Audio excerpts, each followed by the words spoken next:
6:43 p.m. I will call this regular meeting of the Waterbury Selectboard for Monday, July 7th, 2025 to order. With apologies to anyone watching online or the recording because our owl is not rotating. So I'm not the only one here. We have the full membership of the Selectboard. You can see him kind of at the top.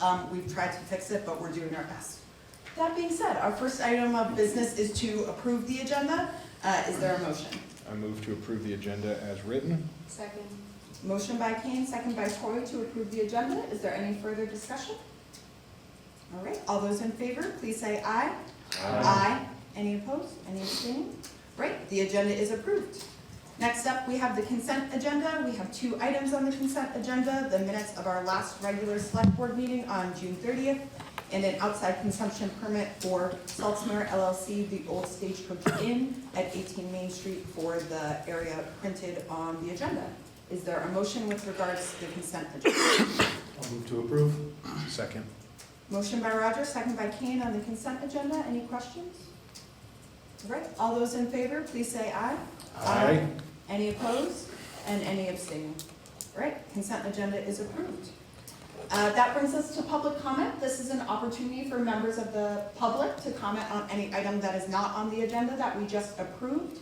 We ask that you keep your remarks under 5 minutes. If we need more time, we're happy to schedule you for a future meeting, and we have time to discuss that on our agenda for tonight. Is there anyone who would like to speak on public comment? Yep.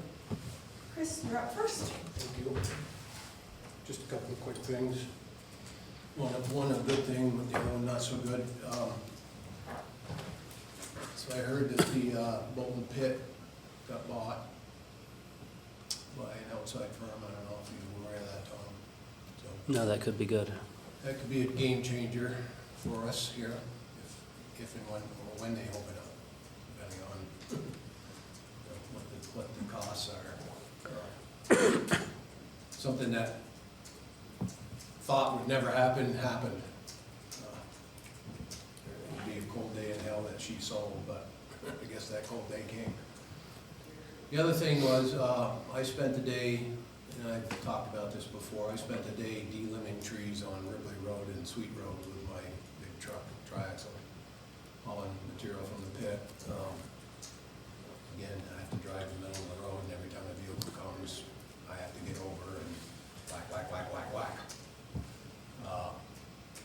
Maybe we could put something on the agenda at some point to talk about what our plans are to address the tree problem, the limb problem. 7:10 on the agenda today. What's that? 7:10 on the agenda today. Stick around. Awesome. Thank you, Chris. Yeah. Anyone else who would like to speak on public comment? Yes, Valerie, please. It's quick and easy. I was just talking to Karen Petrovich, the town clerk, earlier today, about the town charter. I was looking for it. It's on the website, but it's under news files from 2023. I was wondering if the town charter could be moved to maybe under ordinances or plans on our website. So Sure. it's more searchable. Yep. Thank you. Any other greetings? Anyone else online who wants to speak on public comment? Anyone select board? Kate? Me. I got a pretty lofty comment here. I had to write it down. So it's more of a statement than a comment on public record, but I think it needs to be said in light of recent events and what we can and can't do as a select board. So I'm going to begin. Everyone buckle up. Throughout the course of American democracy, Congresses and presidents have set forth varying degrees of systems, both liberal and conservative. However, the system set forth by the current president is neither. Throughout history, this system has come in many shapes and sizes, and Americans have fought this system, whether it has taken the form of a Union Jack, the stars and bars, hammers and sickles, or swastikas. I'm speaking of authoritarianism and tyranny. Right now, the Department of Homeland Security and their subdivisions, Customs and Border Protection, and Immigration and Customs Enforcement have been granted nearly unlimited authority to arrest and detain both undocumented and documented migrants without identifying themselves while wielding weapons meant for war. Though some of these migrants have been deported to countries they've never even been to, The rest remain in holding centers. The newest center, dubbed by the Trump administration Alligator Alcatraz, is nothing more than a concentration camp in a swamp for the undocumented and documented alike. It is a fact that some, if not most, of these human beings have not been granted due process. And it is a fact that the conditions and the layouts of this camp are that of a poorly designed and unregulated prison. We have all been asked at one point, if we were German citizens in 1939, what we would do. Now is our turn to answer that question. I'm calling on this board to do nothing to appease the Trump administration. Do not choose words carefully in drafting federal grant application, because leaving out terms like democracy or low income is absolutely incomprehensible. And to not assist, aid, or abet immigration and customs enforcement should they ask it of us. In fact, should we assist, it would be in direct conflict with our own Declaration of Inclusion. We must not be willing participants in authoritarianism or tyranny, because the decisions we make now will be our legacy forever. So let Waterbury's legacy be that of the little town that said no. Thank you. Any other comments on public comment? Not on public comment tonight. I think we've had you up once tonight, but at a future meeting, certainly. Anyone else? Yeah, go ahead. I just want to say, and I've taken this stance, as much as I respect Clean's position, I don't believe that the select board needs to take, as other municipalities have taken positions on things that are outside of our ability to change. I think everyone as a citizen has that right to do that, and I applaud them for doing that.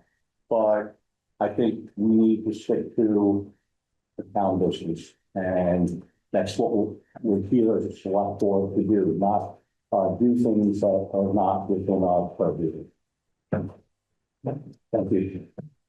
Any other comments on public comment? All right, I will move us on to our next agenda item, which is an update on the municipal dispatch, and turn it over to the author of the municipal dispatch, Cheryl Casey, if she's willing. Not really author, more Okay. editor. Editor, my apologies. There's quite a bit I did not author in there.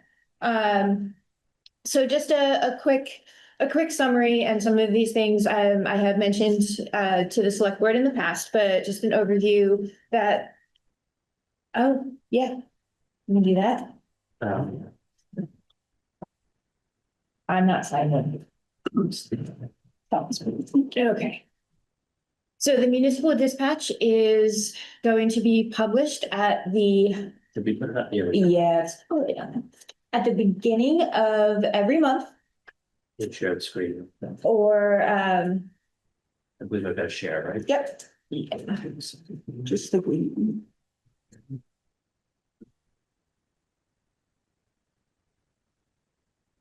So the publication schedule is the beginning of every month or the very tail end of a month for the upcoming month. So on maybe July 1st, not June 30th, on July 1st, the July issue was published. And in the future, that might be anywhere from, say, the 28th or 29th of the month up to the 1st or 2nd of that month. And the purpose is to provide a summary of key dates, announcements, projects, and discussions in one single, easy to digest format. It is not meant to be any more than 4 pages per issue. So it really is a synopsis, a spotlight on some of the key work that, for example, the select board or the committees are doing, the boards and committees. It's not meant to be full of municipal jargon or long articles. It's not a newspaper doing journalism. Everything in the municipal dispatch will contain links to all of the relevant documents and pages on the town website, or on the library website, or on the recreation department website, that would allow for a deeper dive into the information for those who are interested in doing so. So it's a very sort of straight shot to what you're interested in reading more about without having to dig through all of the documents or all of the minutes on all of the pages to kind of get a sense of town business. And so the two key objectives here are to increase transparency with regards to what's happening in the municipal operations, but also to expand the ways that community members can engage in town business. So this is a sort of little bit of a low stakes, not very formal, professional, but not very formal way of getting some of the key information about what's going on. There are 3 ways to access the municipal dispatch. One is to subscribe to receive it directly in your inbox every month. And I did, just as a note to you, Tom, just before this meeting, I got an email from Teresa Wood, who wanted to subscribe, and because she already subscribes to the select board, she didn't have an option to update her subscription preferences. Okay. So there's a kink somewhere in that form. So subscribing is one way.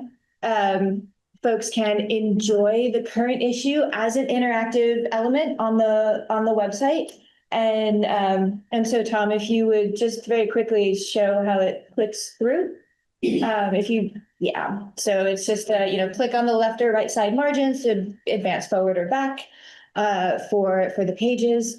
And then the third way is to download any issue as a PDF document from the issue archives on the left-hand sidebar under the subscribe button. So this current issue is also, it should show up. You can also read it as a PDF.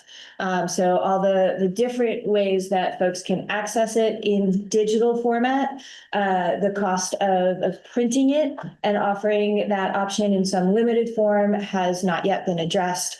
But this is what we've got so far. Additionally, certainly at least until it picks up steam with a critical mass of subscribers, I will be regularly announcing its publication on Front Porch Forum each month and on the town's Facebook page. We've got to work out a couple kinks with that too, but that will be coming. And a lot of the content is also intended to translate easily to Facebook content so that as, say, the month goes on, some of that content can be pulled and posted as a reminder, for example, about a key date. So it's very it's very social media friendly in how it's put together. So it's intended to support the growth of the town's social media presence as well. Moving forward, one issue does not a perfect newsletter make. So I am already planning on some semi-regular features about town operations that I would like to be part of it. I've talked to Tom about some of those. Each issue will certainly focus on whatever committees or departments are in particularly pivotal moments in their work. For example, the next newsletter will have space committed to the Natural Disaster Preparedness Committee, because with Danny coming on board as the coordinator, there are changes and updates and things that are important to make sure have a spotlight. And I'll be routinely connecting with the board and committee chairpersons and working with the select board, the department heads, and Tom to kind of cull and prioritize where we're at for what can fit into those 4 pages in an accessible way. And so any and all feedback for strengthening the newsletter to achieve its objectives as much as possible is always welcome, and I'm happy to take questions and suggestions. Thanks, Cheryl. I see a question already for Mike, and would just say, by way of update too, this is something we as the select board are funding for Cheryl's work. We did advertise that position, interview candidates, and if it wasn't already evident from that presentation, Cheryl has a lot of background and expertise, so has been hired for this role in an ongoing way. Mike. Cheryl, first of all, I think this is great. I think what you've done is good. I know you did mention in the future, you might have some paper copies available. That's just. Right, possibly, but I would think at least that there would be a paper copy available in the library, because there are people still that are not electronically hooked up, and they go to the library for information, or that's where they can get information. You can't post things everywhere, I'm not saying post it in the laundromat and stuff like that, but I think the library is a good place for people in the municipality to get that crucial information. I agree. And the only reason I haven't done it is because it costs money. And I had, But to make one print to put in the library would be a pretty easy thing. if that is a directive, I can always do it.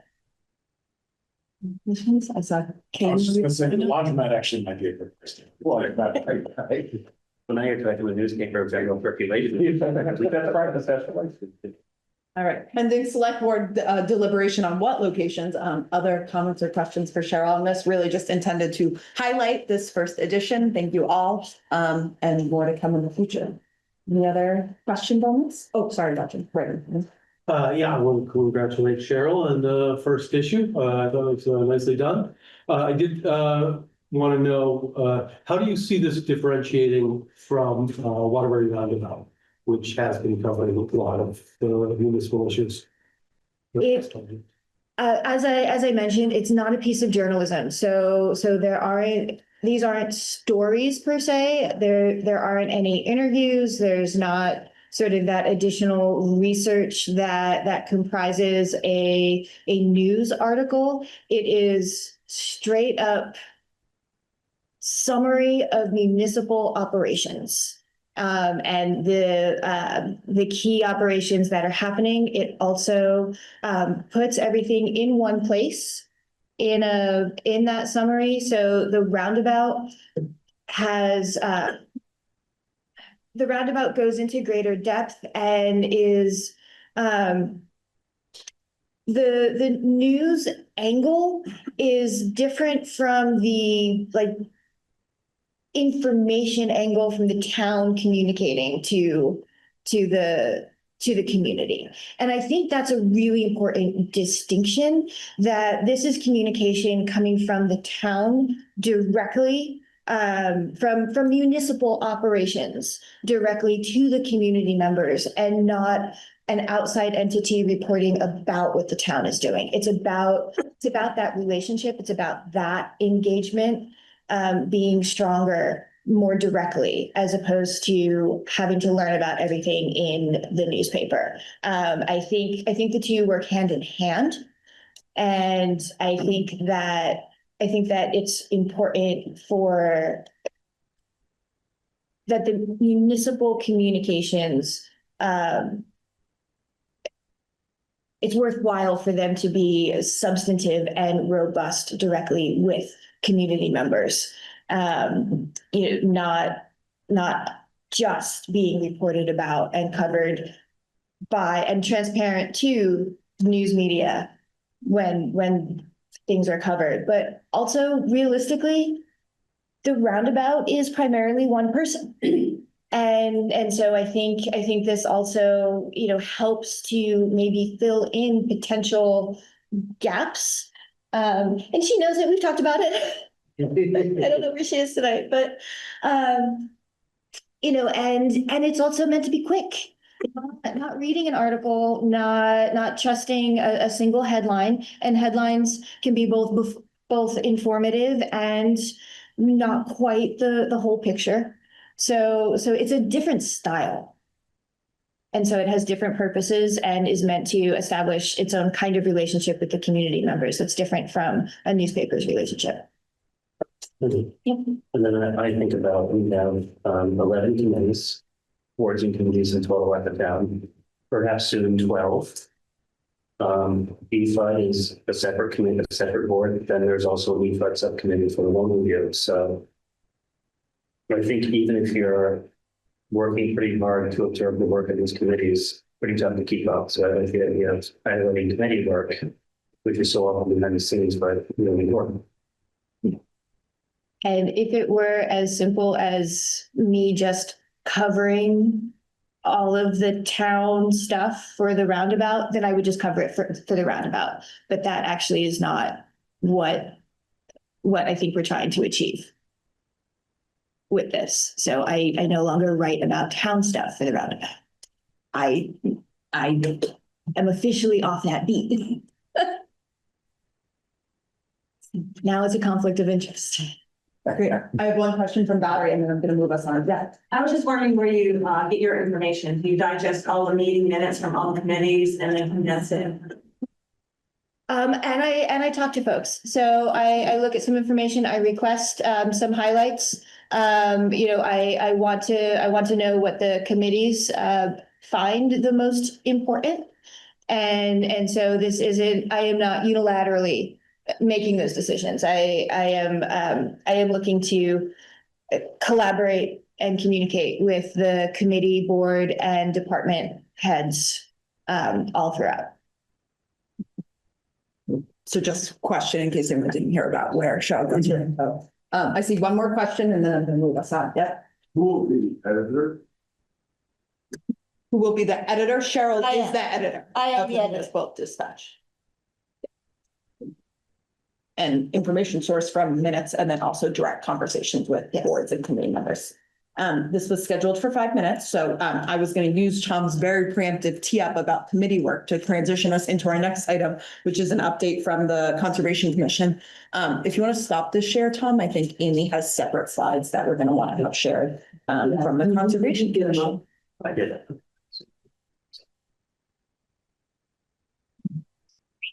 But truncated the information is hopefully to give key accomplishments, but then I have a brief request as well.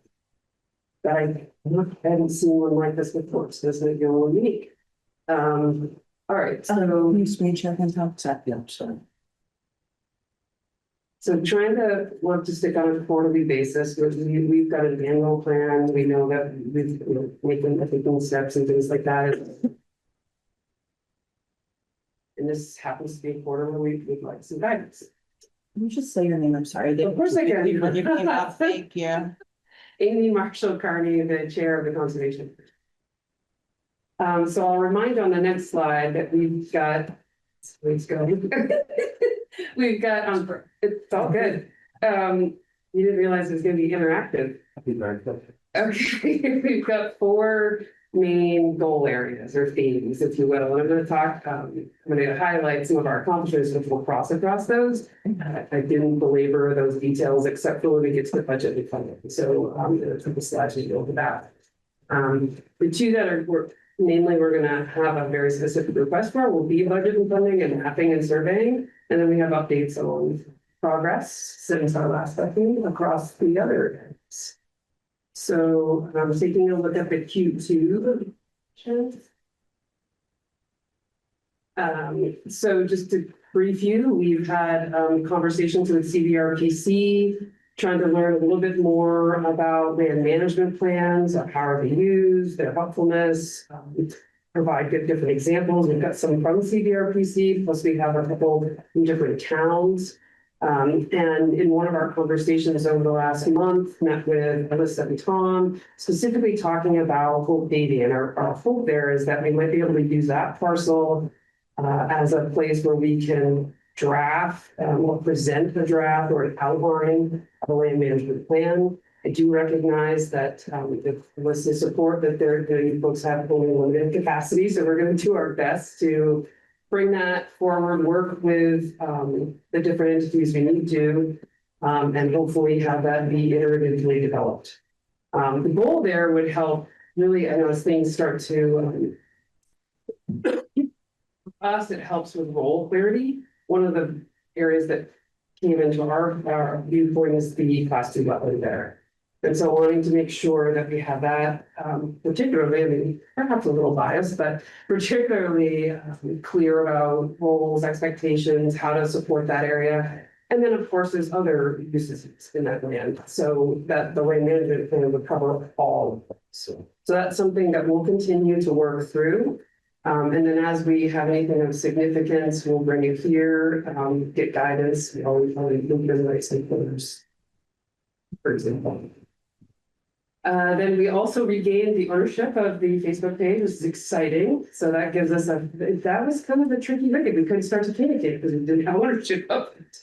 So we've got that, that's exciting. Now we can actually start putting out some content. And then of course with Cheryl's new development, it was another forum for us. We participated in the community volunteer event, that was well done.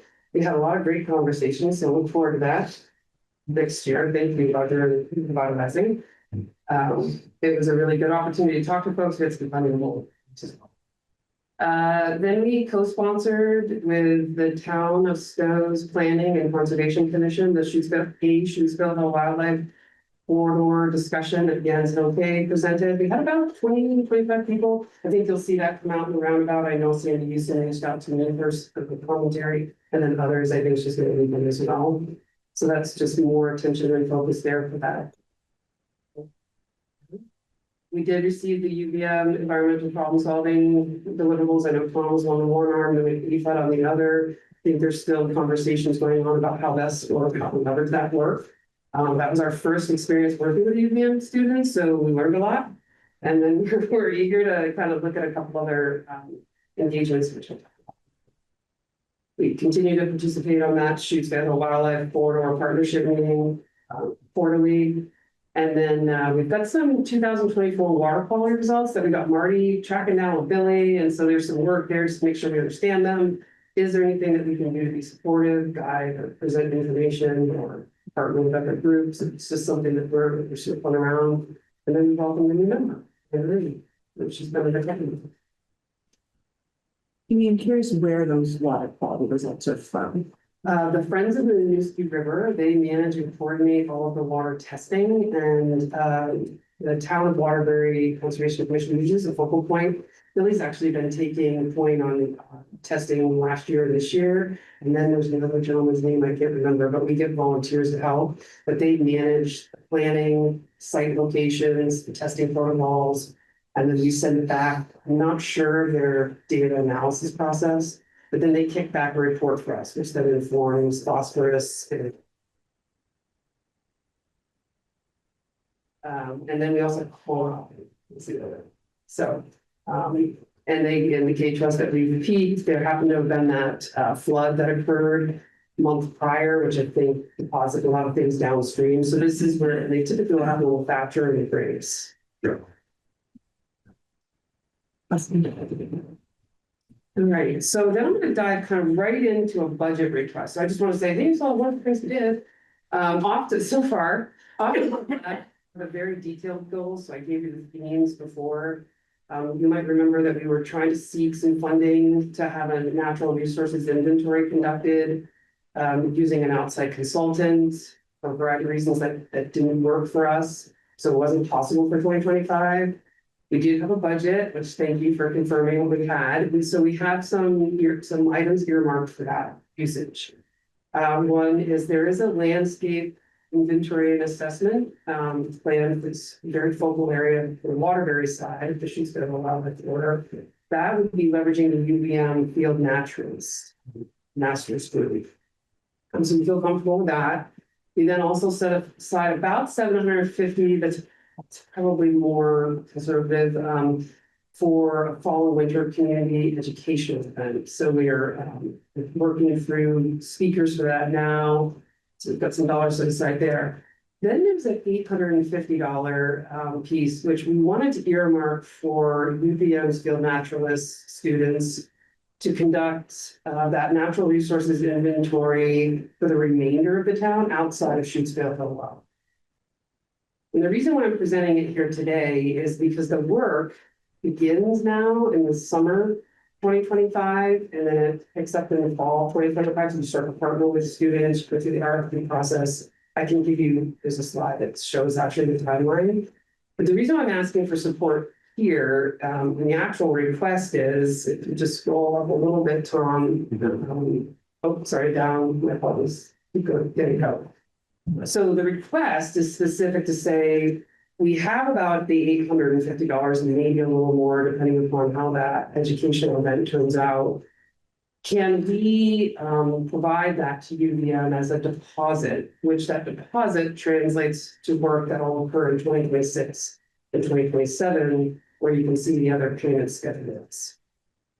So I'm trying to be proactive, that I don't want to partner with UVM, start building on a plan, start selecting a student, and then we run into a budget jam in year 2 or year 3, because it's a commitment on both sides.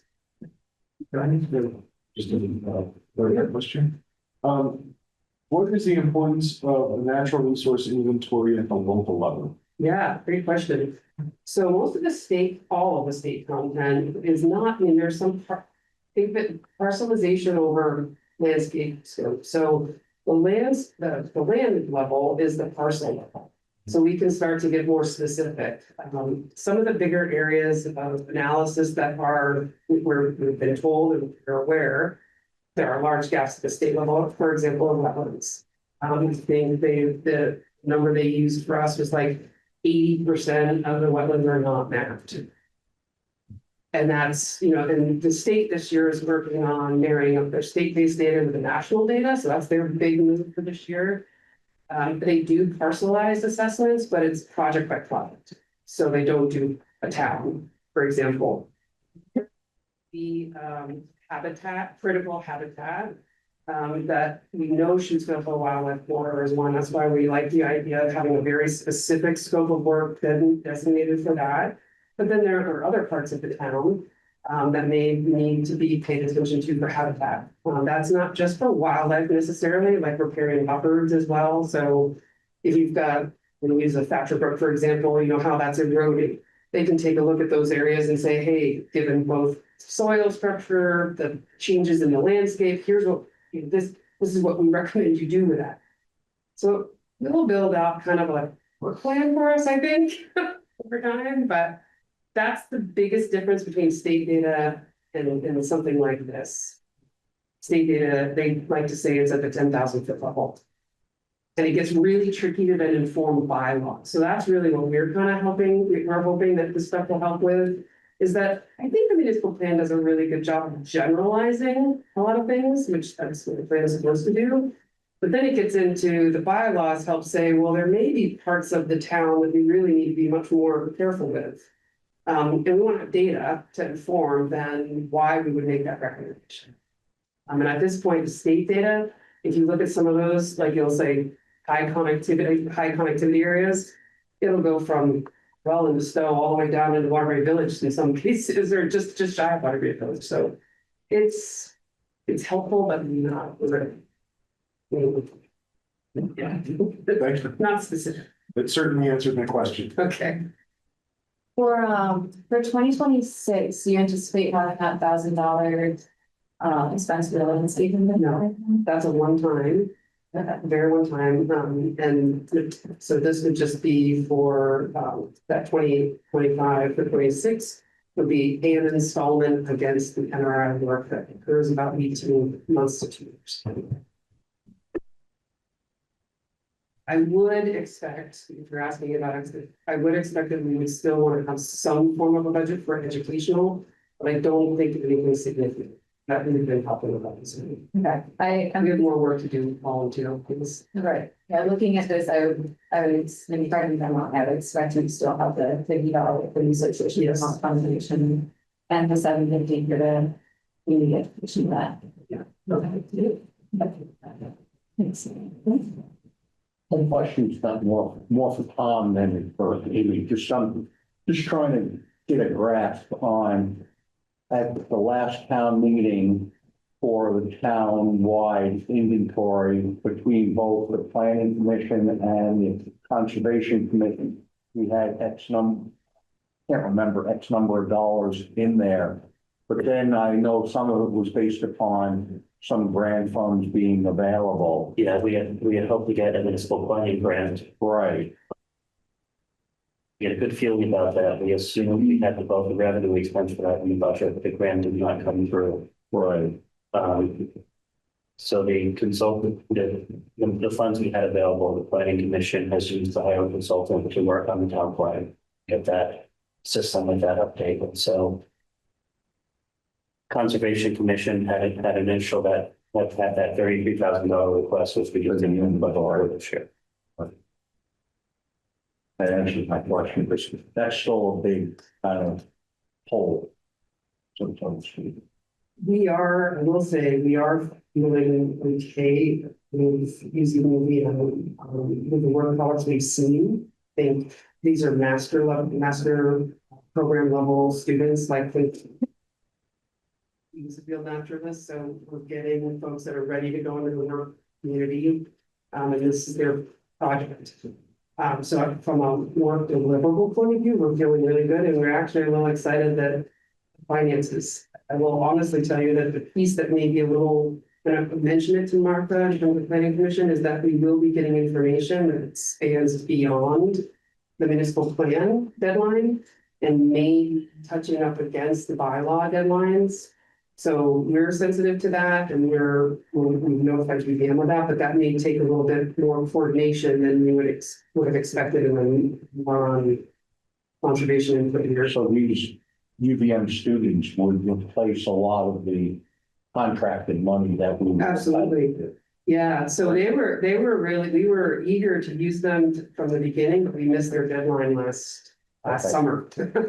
That was kind of the kerfuffle with, had we been able to go with UVM, then we wouldn't have needed to seek out the grant. So it's come full circle. It just pushes the timeline. Right. Yeah, I think so. I think we would get added benefits across all stakeholders. Other questions or comments? Amy, I don't know if I have a Q3 plans. I don't know if that. Yeah, there is. If you questions. There's nothing, it's more about the budget, because I don't know how this works, like if you have to make a formal request. Good question. I guess, Tom, do you want to scroll down just because I think they're like, or I have questions about them, but we can take the budget first if that's worthwhile. I guess I will say we've had varying practices across boards and committees. Some just have municipal staffers. The 850 is already included in the Conservation Commission's budget as approved by the voters. And so in my mind, you as the Conservation Commission have the authority to spend that. I would say I really appreciate the proactive acknowledgement that there will be additional budgeted funds needed, and would note for the board that those two payments are both more than the entire Conservation Commission's budget this year. So we'll be looking at potentially more funding for them next year. And I feel like that's what I'm hearing from you. That's exactly it. Will there be board support for an increased Conservation Commission budget? Sure, to allow that to be sustained. So I guess that would be the open question for us. Kane? I would say that I'm more than supportive of making it an article out down 80 days if we're supportive. We're supportive. And it would help, I can just give a little bit of history. So the voters some years ago, the voters formally approved the conservation fund. And so what that means in broad strokes is that whatever funds are allocated for conservation during the year, if they're unspent, they automatically roll over into the fund. That being said, for many years, the appropriation was $700 a year. The Conservation Commission typically spends most of that. So the conservation fund, looking at my phone, trying to find it in the audit. The fund balance in the conservation fund is just a few $1,000s. So it's quite small. Last year, the budget for the Conservation Commission was increased to this $2,650 from $700. So it's the first bump up they've had in a long time. So there's a little bit available in the fund. But Kane, I think what Amy is saying now is, I think she's looking for not so much voter approval, but tacit approval from the select board this province. If not, why spend the $850 now? Does that make sense to you? Can someone check my math? Because there would be an increase in the budget of like a little over $900. 750, you're saying take the 20 and 25 plus add 750 to that? Yeah, so that. Well, 750, 35, please say 800. Yeah. It needs to go up. Because the budget request line item. Yeah. Sorry, Dad. Yeah. Yeah, so I think where your head's going is 2825 plus 750 for the educational expense. Plus 50. We could fold in the 15. Right. Yeah, you got it. Yeah, I'm just saying there are 2,000 left over in the rollover. Yeah, that is available. I guess what else I'd say is, my experience, most towns that have conservation funds, they typically fund them, for land acquisition. That's just what I've seen around Vermont. So they might budget $10,000 every year, deliberately spend only a little bit, and that way, if there's some option available to put some land to trust for assist a homeowner, they've got a lot of cash to do that. I haven't really had that conversation in Waterbury yet. But I will say it's been a pretty small appropriation for a lot of years. My next question is, say was customers who do the 850 and then for some reason willing to improve these, whatever. Do we get the 850 back or is it just lost? I think it's law. I would say it's lost. I didn't ask that question. And the worst part is you'll have students that don't have a project. Right. Yeah. It's less money, more of what we're getting at this partnership that we're taking on. Yeah. I hope that's not true, but yeah, it does create some other challenges that are not money based. Other questions, Mr. Roger? I'm generally favorable to this if we can use the balance in the conservation fund. But my understanding is that the conservation fund serves the planning commission, as conservation commission serves the planning commission in the development of the town plan. I'm wondering how this proposal serves the town plan. Yeah, so as I said earlier, we've already done a lot of input to the town plan, which we feel good. If anything were to come out that was a discrepancy from what we've already put in or what's being drafted, the question to Martha was, is there an amended process? She said, yes. It's not ideal, of course, no one wants to go back and do things over.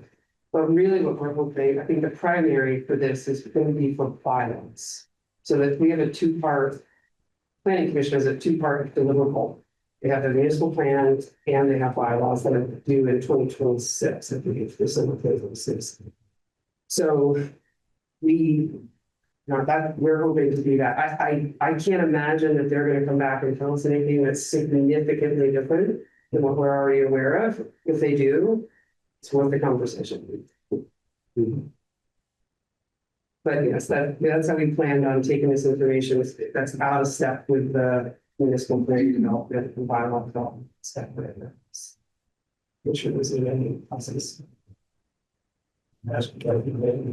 Sure, please.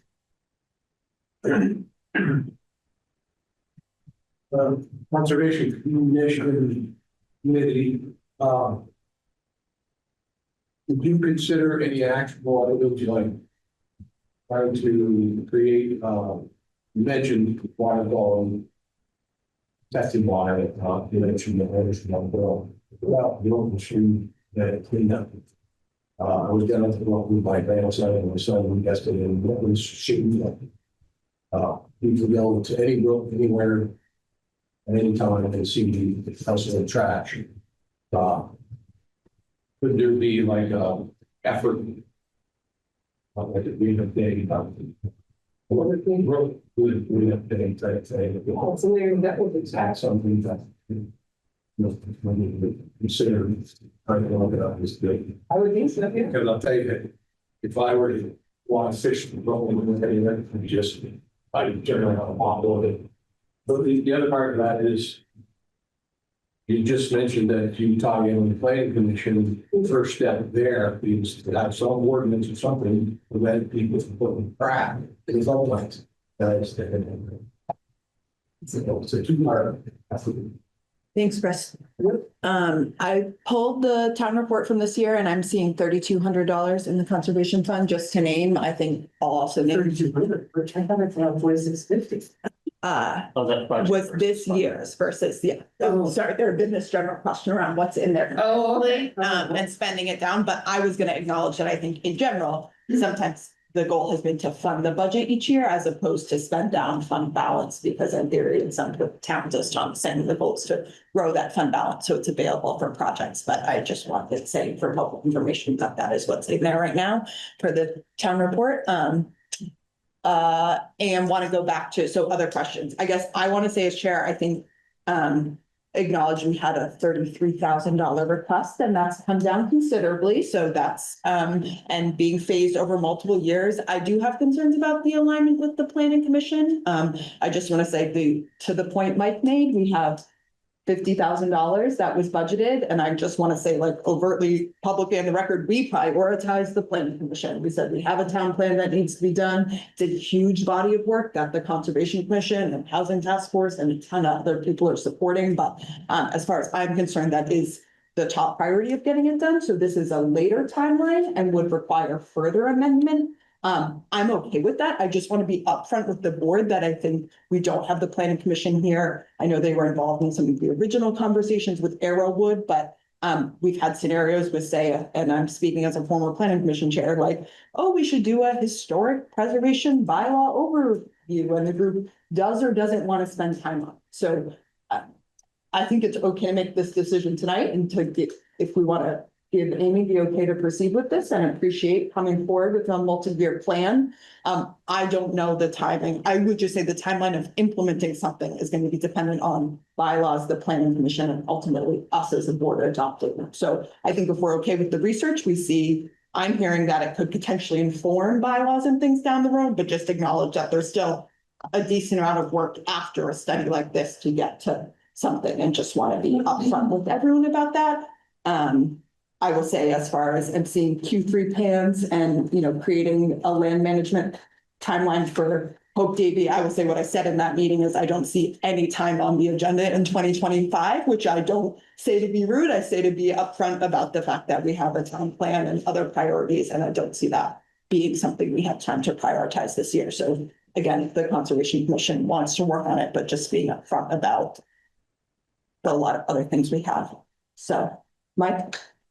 Just to be totally honest, when I was, this is probably 20 years ago, when I was chair of the Conservation Commission, that's when the Conservation Fund was established. And I think it was, as Tom said, it was established more as a project-based kind of thing. I am very supportive of using some of those funds if need be, because this may not be full the typical project like purchasing, a parcel for conservation purposes. But I think what the Conservation Commission wants to do is smart, and it's something that will benefit the community. And I don't think, I don't know if we have such strict guidelines that we couldn't use some of those reserve funds for, this type of a project. And looking forward, I would encourage, that we do look at, as Amy said, I think we need to be forward on, anything from, as Chris said, cleanup projects and stuff like that. I know years ago, the Conservation Commission did do cleanup projects. It hasn't happened in a number of years, so I think there's something that can be done. So in terms of what we need tonight, so Amy's asking for guidance around this question, this proposed payment schedule at $850 that was already in the budget would be this year. So that's not any change from anything, but an acknowledgement that there's two future expenses that, again, we could have a future conversation about funding, but we don't want to proceed if the board, as much of it as will continue in the next 3 years, is not okay with that. Do folks feel like they have the information to make that decision, or do we need to have a next step? One more. Yeah. So what are the means of funding conservation? Can we do fundraising events that go specifically to the conservation fund? You certainly can. It's not typically done. We do a little bit of fundraising. For example, they're having a playful idea about making a calendar and having contests and then selling them, and then the funds would go. And tell everyone's, what's put it in a conservation fund, and then to be used as needed. I didn't know the funding methods. I didn't know there were town appropriations only, or can you solicit fundraising? I think you can always solicit fundraising. Recreation does that in the weekend basis, the shirts that they can, which are rarely were paid for by donations. I just thought that might be helpful, because we are thinking in those terms, that just in general, we want to get community support for community. Tom, do you have any other comments or feedback as staff about this proposal? Just that I'd like to give you all, maybe a budget update at the next meeting, and so if you want to think about this in that context, Amy's ask is due December 31st, so we wanted to see where we are going forward and think about it again in 2 weeks. That's, I think, well in line with the request. Well, yes, and if you could just scroll down to the UVM time. I think you might have. Just one more, there you go. So you see their schedule, that they're not fiscal schedule. Their schedule is a work and partnership schedule. So while the funds are due in December, we will be well in our way on the matching. That's why I'm here now. So that I wasn't coming at the point of absolute partnership is in hand. So just want to lay that in there, that I do recognize that it commits us to future work. Questions or discussion from the board, Mike? We just approved that portion of the request. Consider it when Tom comes with his mid-year. So the 850 is in their budget, so they're Right. free to do that. Her request is that we acknowledge support for the next 2 steps, so that she doesn't just throw away the organization. I see a question from Evan, and then I want to acknowledge that I'm sometimes ambitious in my agenda creation, but also want to get some level of resolution on this. Evan, go ahead. Do you mind coming up just for the audio? I'm sorry, I haven't asked that once. Just a quick question. Is this inventory strictly a one-time thing, or is it something that should be or have to be redone every few years? Normally it's every few years. The intention is to have it done unless there's any major landscape changes. Because they're all pretty elementary, basic, elementary based assessments. Does not like they've been back in 5 years going through them. No, we've never had one in our town, yeah. So Maybe in 20 or. it very well could be. So as development, as land use changes, then it could be helpful. So, Right, question, Roger? I'll move to approve Amy's request to use the 850 to go to initiate the study with the intention of continuing the study using the balance of the conservation fund as needed and other revenues going forward. Second. Who wants it? You can try. That's my. All right, I had a motion by Roger, a second by Mike. Is there any further discussion on this? All right, all those in favor, please say aye. Aye. Any opposed? Any abstentions? All right, that is an approved motion. Thank you very much for coming in and your time and all the commission's work on this. And we'll be back in touch. Tom's gonna stop sharing. Yeah. Groovy. All right, thank you. That moves us on to our next item, which is capital plan review for public works equipment. We started our capital plan review conversation at our last meeting with the fire department, and we are continuing to go through various municipal departments. We will have continued public works discussion at our next meeting scheduled, but wanted to start with the equipment piece. And I will turn it over to Tom and also weirdly turn the owl so we can see him. Okay. Let me just be clear in going through this. Today we get to the very bottom. None of this is new in the sense that it's all replacements of what we own now and planned replacements. Just want to talk about a couple things in particular. And as I mentioned the last meeting, when we get through this, some of which is, 20-year replacements. Once we get through everything, public works, fire, recreation, all those things, we'll have a summary with some proposed methods of how this is all paid for, bonds, local option tax, all those things to think about. And as with any capital plan, it's always to some extent aspirational. Just want to talk about a couple things in terms of the trucks. So we have an international dump truck that we had bought in 2018, and that vehicle was, replacement vehicle was approved by the voters at town meeting day. We ordered the truck last fall. We just got the bill for the chassis, which was about $160 grand a couple weeks ago. We don't have a date yet in terms of putting the body on the truck, but open for 6 months, might be a year. That's just the timeline for these things. And then we historically have had, in our fleet of trucks, we've had one tandem dump truck, which is bigger dump trucks that can take 15 yards of material. The most recent vehicle we ordered is a tandem dump truck. So we would have two that we sold, and that's just because of the longer times we have for, most of our material mileage from South Barry. Hopefully with the Bolton pit, some of that helps, but I still think it's a pretty wise investment.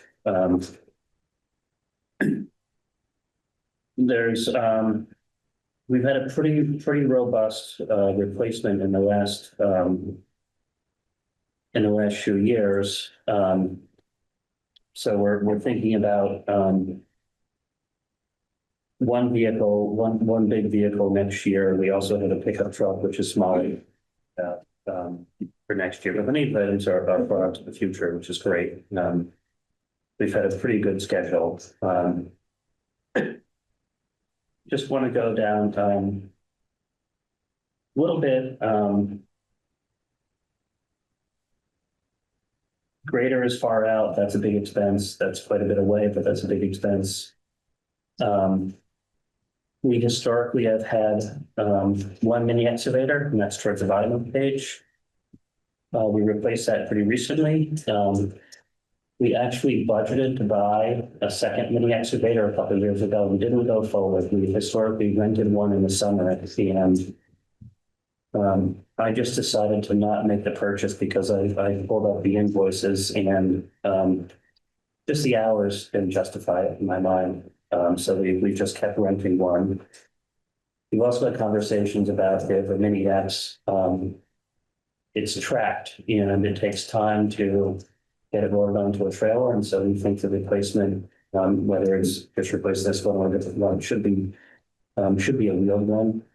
You're not driving them 60 miles an hour, but you can drive them reasonably quickly and save the time of getting on a trailer all the time. We don't move them constantly. If there's a ditching job, it'll generally stay near the job for the night. But I still think there's some efficiency in getting a wheeled mini X. We've also had a lot of conversation about the size of our excavator. I think our crew, when they ditch, they do a great job. I think the ditches are super clean and neat. I think they do a much better job than stuff. Just seeing if Harry's paying attention. The excavator we're talking about. Line 19. Line 19. Yeah. So you bought this one, one? It's a 2021 model. We bought it, I believe, in 2023. But conversation on the excavator is centered around the size. At times we thought about a larger excavator, but we can ditch with this excavator and not have a flagger and not have to close the road. So there's an efficiency and there's a cost savings there. But we've had this kind of continuous debate. My understanding is my predecessor had the debate for decades too about, do you go bigger, do you go small? What's the best way?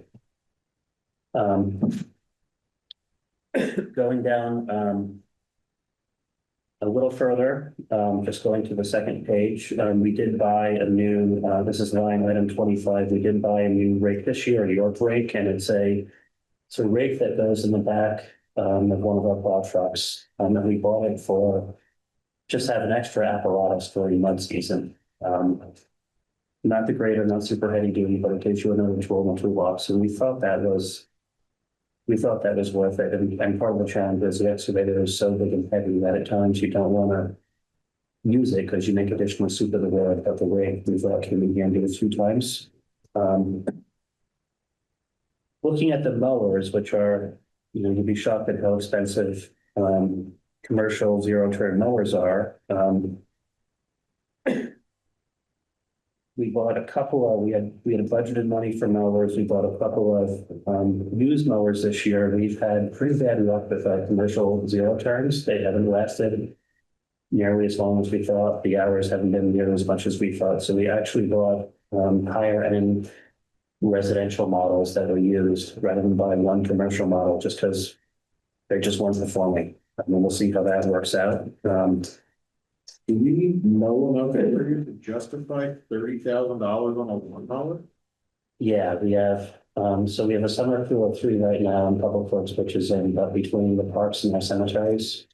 Yeah, we're doing between mowing and trimming. That's what they do. So we've got 3 people full time in the summer, plus some extra help by the road crew. So there's a lot of hours in these mowers. Probably 100 hours a week mowing and trimming. So I really think we do. I've looked into the robotic mowers and multiply these prices by a lot.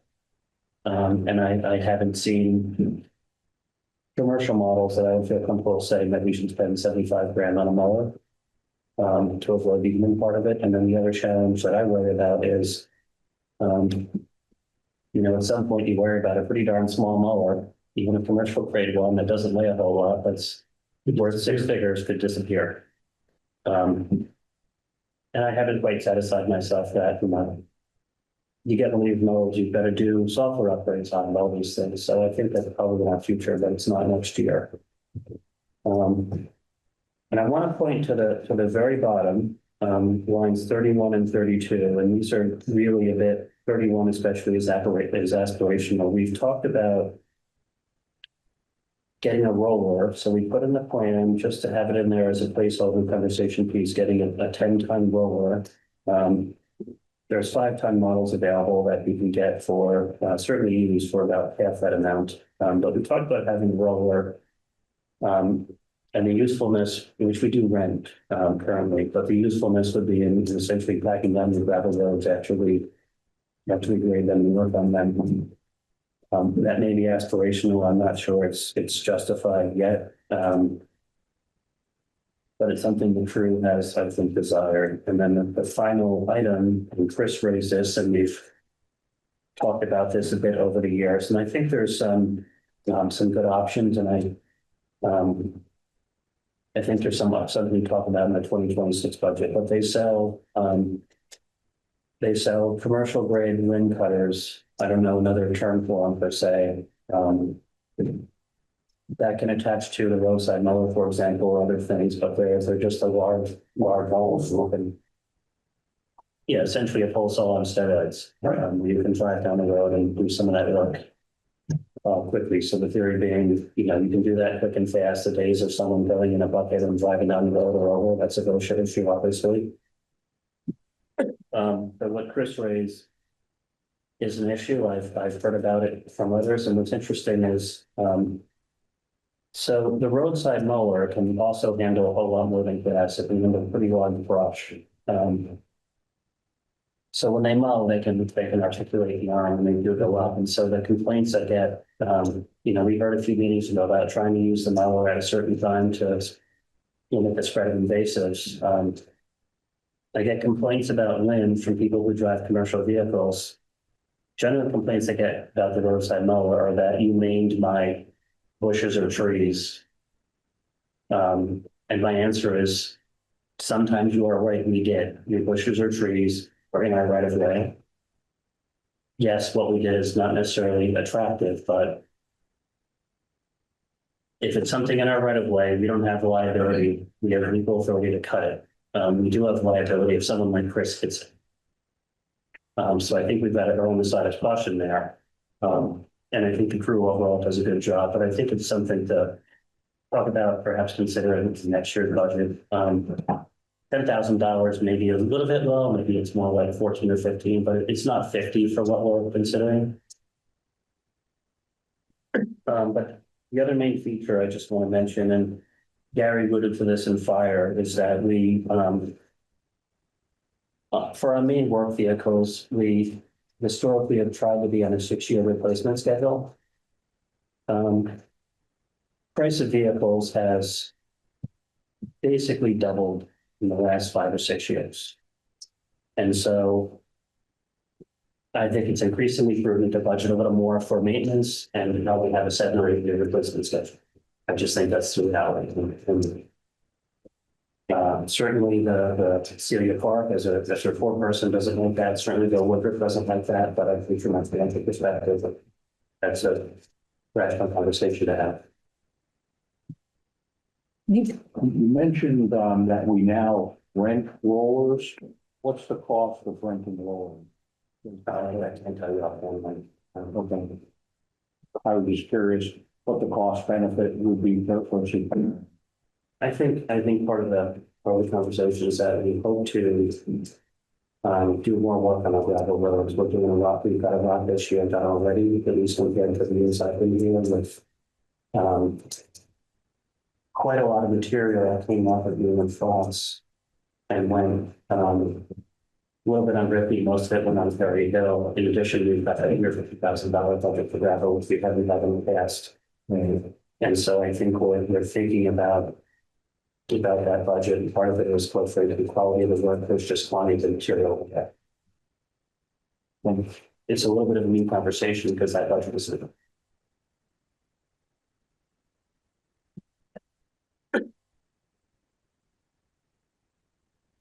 Questions or more to fill in, Tom, or other questions from the board? I guess the only other thing I'd say is a couple other things. So you can lose a truck, you can make up for it in different ways. One of the challenges we're seeing, and this is a little bit roundabout way of getting to the capital, is that it's increasingly harder to find employees with CDLs. And so you have to home them or pay for their training. We have several public works employees who are not super far away from retirement. So one of our challenges will be just figuring out, can we find the people who can drive the trucks on day one? Some of our trucks you don't need a CDL for, but at some point, obviously, if you're driving a 200-ton truck, you need it. So figuring that out, that may be a balance of people labor versus contracting. The other piece is there's a couple pieces of equipment that I think are pretty mission critical, where you just have one of them, which are a little harder to rent. You can rent a Bobcat, you can rent a roller.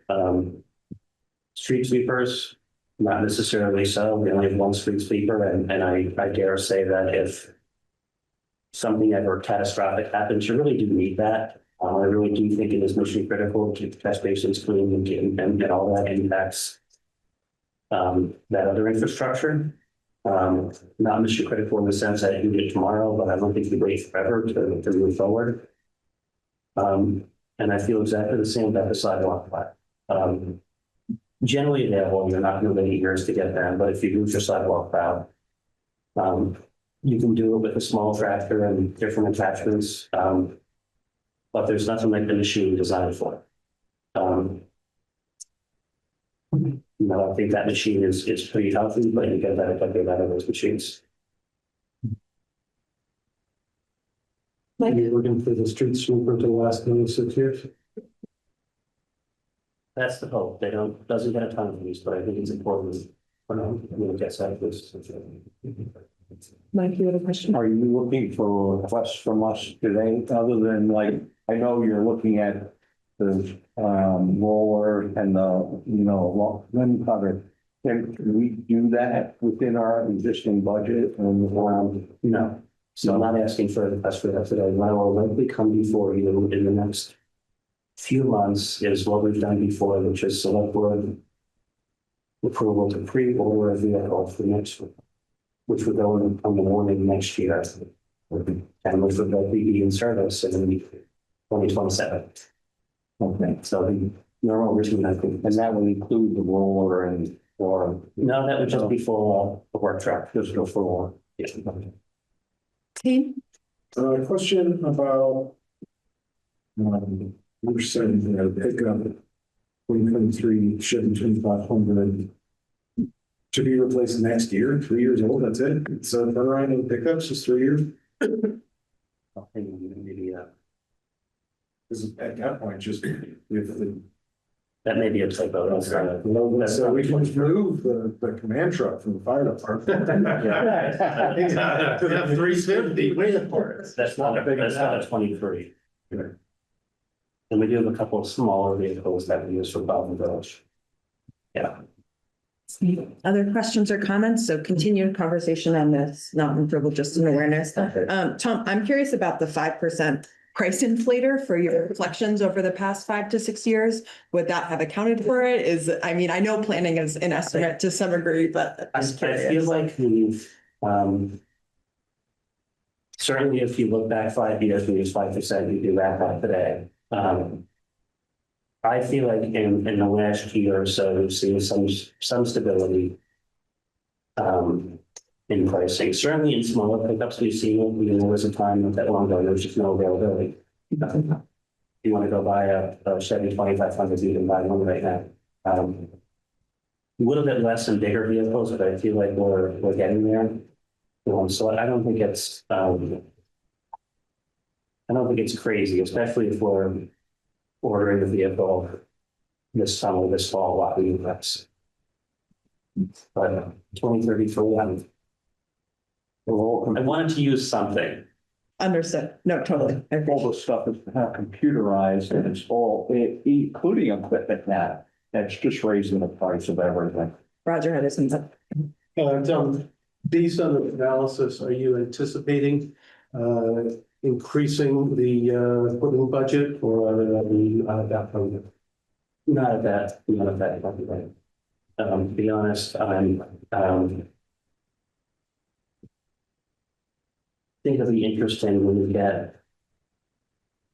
we talk about roads and bridges. And then recreation, for the first time, we'll have some conversation about a meaningful, not for the first time, but for the first time in a little while. And so I think we've got to see the totality of it all before anything thinking about it, the recommendation of looking forward to there's that's and part of the challenge on what we'll see in a few weeks about paving and bridges and culverts is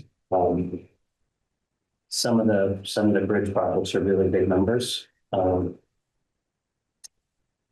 the timeline can be fairly flexible. You can put some of those off afterwards.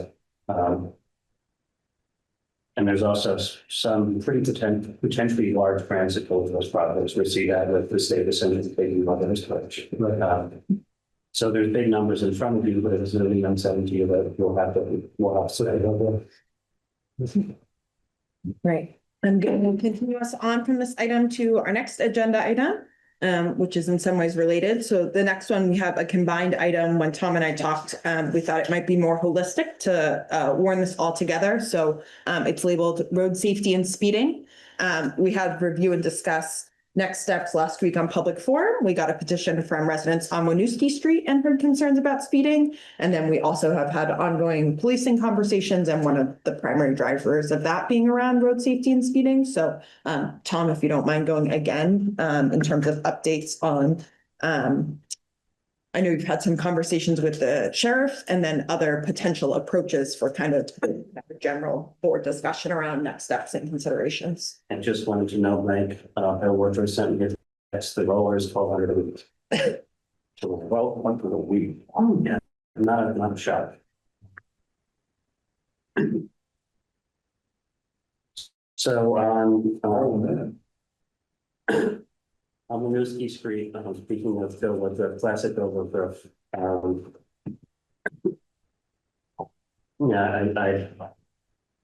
After the meeting last week, first thing I said the next day was, can we deploy the speed signs and on flats. They're not super difficult to move, but they're on Winooski Street now. Hopefully they make some difference. He also contacted CVRPC, and later this summer, probably sometime in August, they'll set up the apparatus to get the data on speed. So that can inform us as to whether or not the speed limit for that road should be changed. Speeding is one of those areas where VLCT has a guidebook on the website as to how to evaluate the data and how you should change the speed limit of the road. In the end of their decision, but it's actually really interesting to read through. It's super helpful. So there's a whole process for it. We can get that data and hopefully this fall have something to work with. So I think that'll be useful. I didn't print an example or bring anything for the meeting, but we're looking at buying temporary speed bumps. They have heavy duty rubber versions that don't need to be anchored into the road. So a little bit labor saving, saves your road a little bit of wear and tear. So we're looking into that, and hopefully that will be an item in next year's budget for consideration. I don't think they're so expensive that I didn't include them in the draft capital plan. I also don't have numbers yet, but I think we're looking at thousands and tens of thousands. So another interesting part of that conversation, and maybe similar to the speed tables. I don't want to obligate public works to say that they can move temporary speed bumps every week, but perhaps a few times a summer we can make some adjustments based on what we're hearing from the public. Also, just want to say while we're on the speed bump conversation, the speed bump on Little River Road, which was a topic of conversation, has been really problematic. Saw that you chipped it down a bit. Yeah, that was the second time. The initial bump was a bit much, a lot of grooves in it, people's, trailers hitting it. We had a few minor insurance claims we dealt with, shaved it down, and the issue wasn't so much the height, but the width of it. So shaved it down again last week. I think that'll probably solve the problem. And part of it is just if it's a short and steep bump, don't be so much an issue, but just the width of it. Tires were clearing it, and then so often now these trailers have a 6-inch drop to connect to the truck, and so people were hitting it there. Hopefully that's behind us, but it's understandable why they'll work with speed bump, because I've gotten a lot of feedback on the line of River Road. So if we go that route of temporary speed bumps, we'll hear from our public works director, which is entirely fair. We also had a good conversation with the county sheriff and Lieutenant Howard of the state police, and we talked about had a pretty wide range of conversation about some options for the future. The county sheriff made it clear he's was limited to, but we could work towards. We could certainly work towards additional coverage. Being ambitious, even something like a full-time equivalent. I don't want to say person because it's not a person; it's hours of coverage. Beginning sometime down the road. What I stress to both of them is, I think this is an early conversation, and to me, it feels like we're slowly but surely building towards a town meeting day conversation of some sort. And, at this point, and I was clear with it was great that Lieutenant Howard has been a big advocate for Waterbury, and I really want to sing his praises. The county sheriff, made it clear that he's happy to provide for service. He's happy to be in a fee for service model. He's happy to work with us, but he's certainly not in competition with the state police. And so in the end, I was, I think we're all really open and honest. And I said, look, I don't know at this stage if we're thinking about somehow augmenting the state police contract, in short, staying within budget next year, but trading county sheriff services with the state police, or if we're talking about a reduction or an increase. I think, I said to them both that I really haven't had that feedback from the select board about better direction, that we're just exploring options. And so the sheriff is going to send me a sample contract that we can review. There's an hourly rate, then there's a mileage piece. In the mileage piece, they work pretty hard to limit, so they try to schedule their shifts when we've got someone nearby. Which have got contracts all around us. I also said to them, and I want to be a little careful how I say this in a public meeting, but it's not a secret. We don't have a police department. I think if you look at a typical Vermont town of our size, I think you'd find on average there's police coverage in the range of 4 to 5 full-time equivalent positions for a town of our size. And we are a bit of an outlier in not having a police department.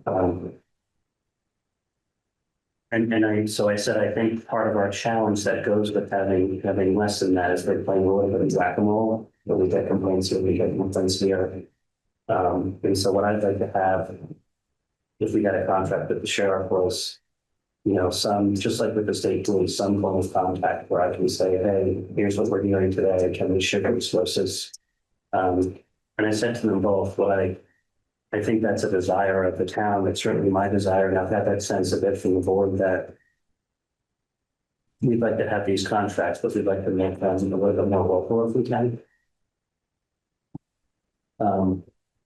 So it's a good conversation, and I think at this point, I think I'm just looking for direction from the board as to, initial thoughts and how you might want to move forward and how you might want me to direct things internally as we just explore those issues.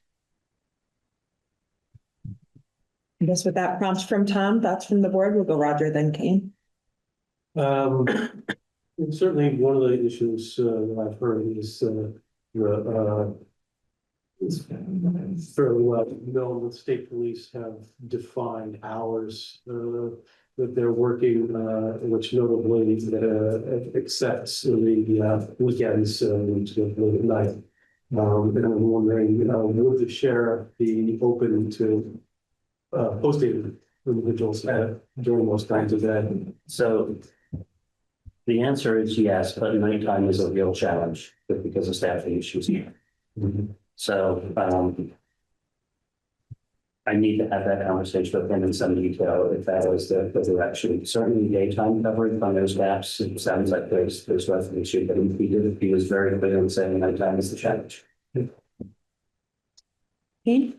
I was going to say, I would be interested in seeing a model contract. I think for what we pay the state police for and the consistency at which they get called away because of their staffing problems, no fault of their own. Again, reiterate things I've said at other meetings. Contracts pair up, and if the Washington County Sheriff's Department can provide a little more, I guess the word I'm looking for is stability in the contract. Are they going to be here for the hours that we have been scheduled for? Are they going to be called away? It might be the question. Well, the beauty of the sheriff's contract is you get paid for the hours they are. That's it. There's no calling away over here or not. When you mentioned with Roger's question about nighttime hours, how do you define nighttime hours? Is that like midnight to 8 in the morning, or is that 4 to that nighttime hours? I think generally he's just referring to open shifts. There's no coverage here per se. Okay. So I think Roger's thinking about, there's 168 hours a week, he was having at least one person on for those hours. Is that what you're suggesting? Yeah, and I don't know that it even needs to be the hour that we did, but in the conversations we had it was fairly apparent that folks down there who were looking to skirt the law and figured out how to game the system and did their deliveries around 2 a.m. in the morning when they knew I would say they do ask for specific hours, maybe just adjust to dawn, so, as you can see, these changes. Yeah. I would like to see that contract that Kane suggested, but also just in the meantime, letting the current cops that we do have, just let them know that, we have concerns about Whiskey Street speeding, so the ability to this year last, they said, let us know. I feel like at this point, it's every single street in Waterbury that we told them about, but at least we can feature it out to the list. I saw a hand online from Logan. We'll go to Keith. I just want to wrap back around because it's all part of the same general conversation, especially about speeding. I do think the more we employ the temporary speed bumps or build our own speed bumps or whatever, the less worries streets with speed enforcement. And then the police, whether it be state police or whether it be Washington County Sheriff, can be directed to where they're needed most elsewhere in town. I'll give my own 2 cents as a member, not the board, and just say I really appreciate the concept of this being a broader town meeting conversation around contracting. I will say I felt a little like, we kind of have a set thing. So I feel like if we're spending additional money, that needs to be a broader conversation. And I would like to see that at town meeting or part of a broader budget conversation. I'm recalling guests we had in at one point about traffic enforcement, and I don't have the correct 3 things, but it was essentially like there's 3 ways to improve traffic safety. One is engineering and design of the roads, one is enforcement, and one is public education. And so also thinking about like what are all 3 of those. I really appreciate that we're taking the time to do things like the capital plan. And we'll say, I think what's felt hard for me in my time on the board is that certain roads get elevated at certain points. And then we say, throw a speed bump there. And I don't think that's necessarily good comprehensive management. So I really appreciate Tom's request to get a speed counter and do some of the more kind of movable things while we figure things out in terms of developing a more long-term strategy. So those are some of my 2 cents. I saw 2 hands online, Logan, and then I think it's Cheryl. Go ahead, Logan.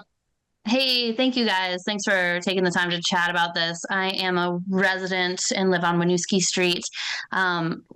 One question I had, or just kind of some 2 cents, there's a lot of talk about police and enforcing and all that kind of stuff. But Alyssa, to your point, which I think is a great one, is, there are studies that have been done where, if there's trees on the side of the road, or like if certain things are kind of impending, or even like Winooski Street doesn't even have white lines on the side of the road.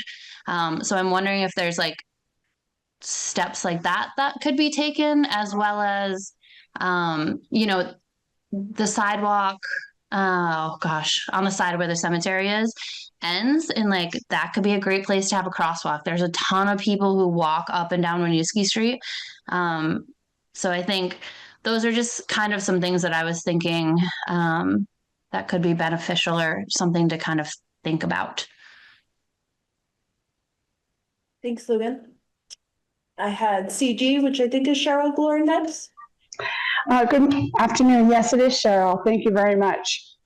So as we're talking about, potentially getting some more law enforcement here, I want to ask the question, it's not just going to be for speeding and traffic control. Are they going to be handling vandalism and the drug dealing? And I mean, are we just getting them for speeding and vehicular things? Are they going to be doing other stuff around town? Thanks. Sure. So Cheryl, they'd be licensed law enforcement officers, so they can deal with any criminal activity they see.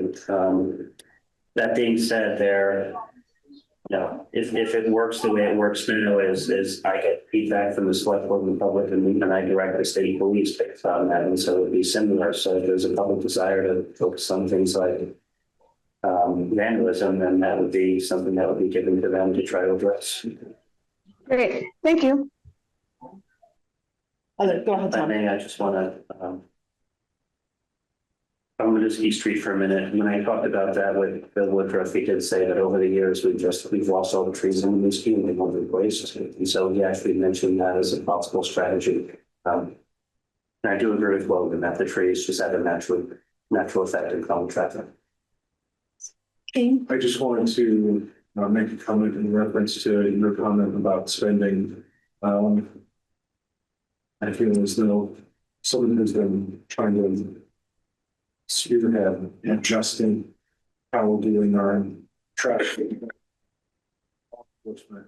I have no desire to spend any money. I think with our current contract, I think that we're not getting the bang for our buck, and it's no fault of the state police, they're overstaffed, but I have no interest in spending more on spending. Harry, you have a question? Yes. Yeah, I'm not quite, just a couple of comments. Yeah. So I think it was about 10 years ago now, I say here that I served on the police study committee.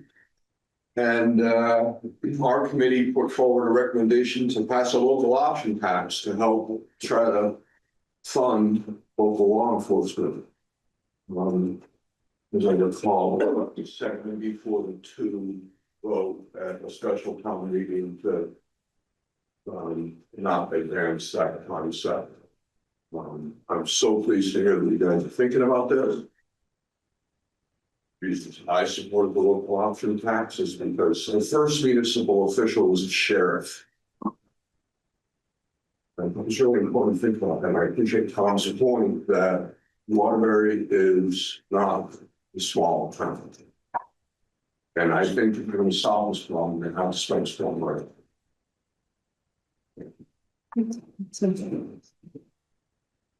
Other, Roger?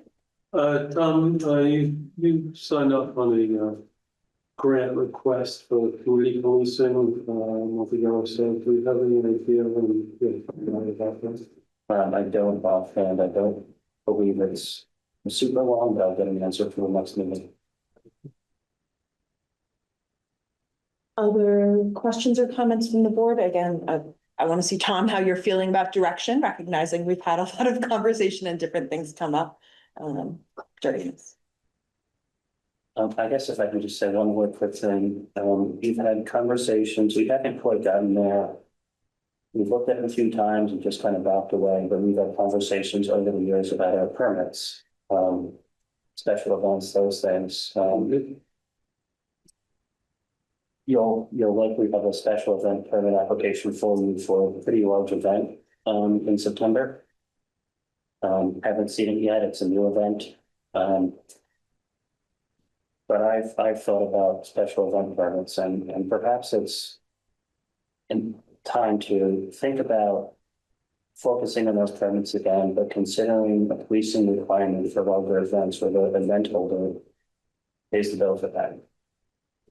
But if we've got events with a few thousand people, yeah, maybe that's just part of the responsibility placed in the event or the permit requirement.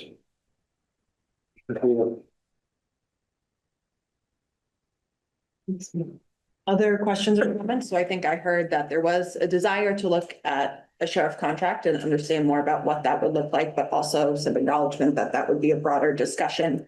You're in various forms around support for more, keeping the cost the same. But it sounds like acknowledging that will be a need for further discussion. We heard some interest in other things like tree plantings or road design or striping. So I don't know if we're able to come back with some info about that at future meetings. Any other comments? Yeah, Peter, do you want to come up? Just so the Zoom gets you. Yeah, I just wanted to say thank you for taking this up right away and also for the sort of more comprehensive way of looking at it than just the petition that we presented. I noticed that the speed sign went up at the end of Municipal Street right afterwards. And my thought was, and I don't know about other Municipal Street residents, but my feeling is that the problem is mostly the other direction, oddly enough. It's people going from town to the country. When you're coming from the country, town, you tend to go slow. So it might be, I don't know if if you're able to switch that up and get some data. I don't know if you've already got data that indicates that kind of stuff. And then the third point I want to make around data was just, excuse me, whether or not you have any data from the state police about slowing down traffic in Waterbury, how that's gone, what kind of tickets they've issued. We have the reports that we put on our website. Okay. That we can get, they can do a deep dive on the costs and just for the road by road information. Because it just doesn't seem like it's enough to create a kind of an environment that says, oh, if I speed, I'll get a ticket. If I go 60 miles an hour, maybe down to 25, that's a different story. But if I go 35, yeah, pretty much like, yeah, anybody says, yeah, we can do that on the Municipal Street. And Bill just texted me again and said the speed counters can go both directions. So he must be iPhone 3. He's trying. Thanks. We appreciate you. Yeah, big brother. Thank you. Would really help my attendance if you identify. We're gonna consider speed bumps very carefully before implementing, for the record. Any other questions, Rob? I just had a connection education. I was wondering, if we do some research on what is effective education. You know, I was just driving around today thinking like, you know, one thing that we could do is just drive slower. Because I was driving around, you know, I was going like probably 5 to 10 miles an hour above speed. And I was thinking like, maybe if I just drove the speed limit, that would like wake people up for the fact that this is how fast we should have dropped it. Join the get tailgated on making your left onto your Main Street apartment because you're going 25. It's a great club. I love it. You know, does that, is that as a tact?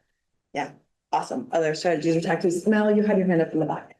Yeah, just wanted to, I'm also a Municipal Street resident. I wanted to raise just a specific concern about that point of Municipal Street and you come around the curve to get on the bridge there. The sidewalk ends right before that. And so I think it creates kind of a particularly sketchy situation. It's from like the back row entrance to the bridge side, there's a hill there along with the bend. So it can just be really hard to see. I have an all black dog who has to go out every night. So like certainly a point of concern for me. And then I think maybe Logan also raised it, but the sidewalk also ends on the cemetery side. So there's actually no sidewalk on either side of the street for a stretch of Williamsfield. And if there's a way to join the sidewalk back up, you know, connect both sides, especially on the park side, I think that makes me nervous. Not having a continuous sidewalk from, you know, the park entrance to Main Street. I know you can get in on Main Street as well. Yeah, I think that's a big point of concern for me is that bend in particular and the low visibility there. So there's an opportunity for visibility or like pedestrian signs, something like that.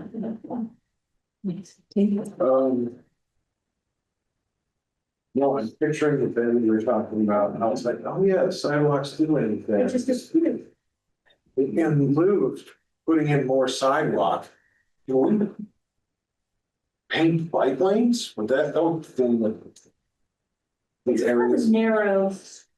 It's not there, yeah. So I don't know if the road's wide enough for that, but I think even painting penny lines at all to Logan's idea would probably be very helpful. Any text from Bill on this? I was saying, if anyone knows the history of the right of way in that area, and I bet there is a history. You've probably heard it buzzing, so yes, I've been being shy. There's a ledge there, so his text was not impossible, but difficult to put in sidewalks. And then we're also gonna do a little bit of work near those sidewalks, where the washouts were. We got a little bit of FEMA money and we're gonna put in what we call gaming boxes, so just those big boxes filled with large rock. Shouldn't wash away. And that we hope we've done this year. On the bike lane comment, you want to consider bike lanes, I think you've got to look at, I actually, in my history, don't recall ever looking at bike lane, but I would assume it's an ordinance. And we're not just striking, so there'll be a process there. A last comment also, I think supporting crosswalks as well, when you come back into that. Any other further comments on this, or we can continue to further transportation and municipal planning? Tom, do you feel like you have what you need in terms of next steps? Yes, and I just want to make one other comment since we're on this. The complaints we've had lately have been about West Shore Road and the Belt Launch area. So Gary Dillon, and a number of residents have noted that, well, a couple of our no parking signs, I guess, are gone, so we're going to put those back up. But basically, I know the state paid for a nice big parking lot. Reservoir is super popular, so people just park. And so we're going to email the state police today, and we just asked them to focus on taking there. Hopefully word will get around, but the concern is it's to the point where we can't get a fire truck for them. We got to deal with that. So if you get complaints, it's because the municipal manager directed the state police to try to focus on that area, because I think it's part of safety issue. Thank you. I'm not sure. And I think if you made the parking lot twice as big, I think it would just be more popular. Any more questions or comments on this? All right, well, like I said, in the spirit of proactive planning, we will move on to the appointments for the Better Connections Grant Steering Committee, which is a comprehensive planning study being done up in Waterbury Center. And Tom, I believe we have 12 applicants to serve on that steering committee. And just a reminder, so there's a steering committee, which will meet basically monthly. And there's an advisory committee, which will meet a few times during the course of the study. The select board said at a prior meeting, just go ahead and don't, that you didn't feel the need to appoint the advisory committee, but we have a similar size advisory committee. Prior to part of the grant application was Duncan McDougal and Kitty Gallagher reached out to a number of local residents and other local businesses and nonprofits with letters of support, and they got a couple dozen for the grant application, which I think was instrumental in getting the funding. Advertise this committee in Facebook, put it on Front Porch Forum, and then sent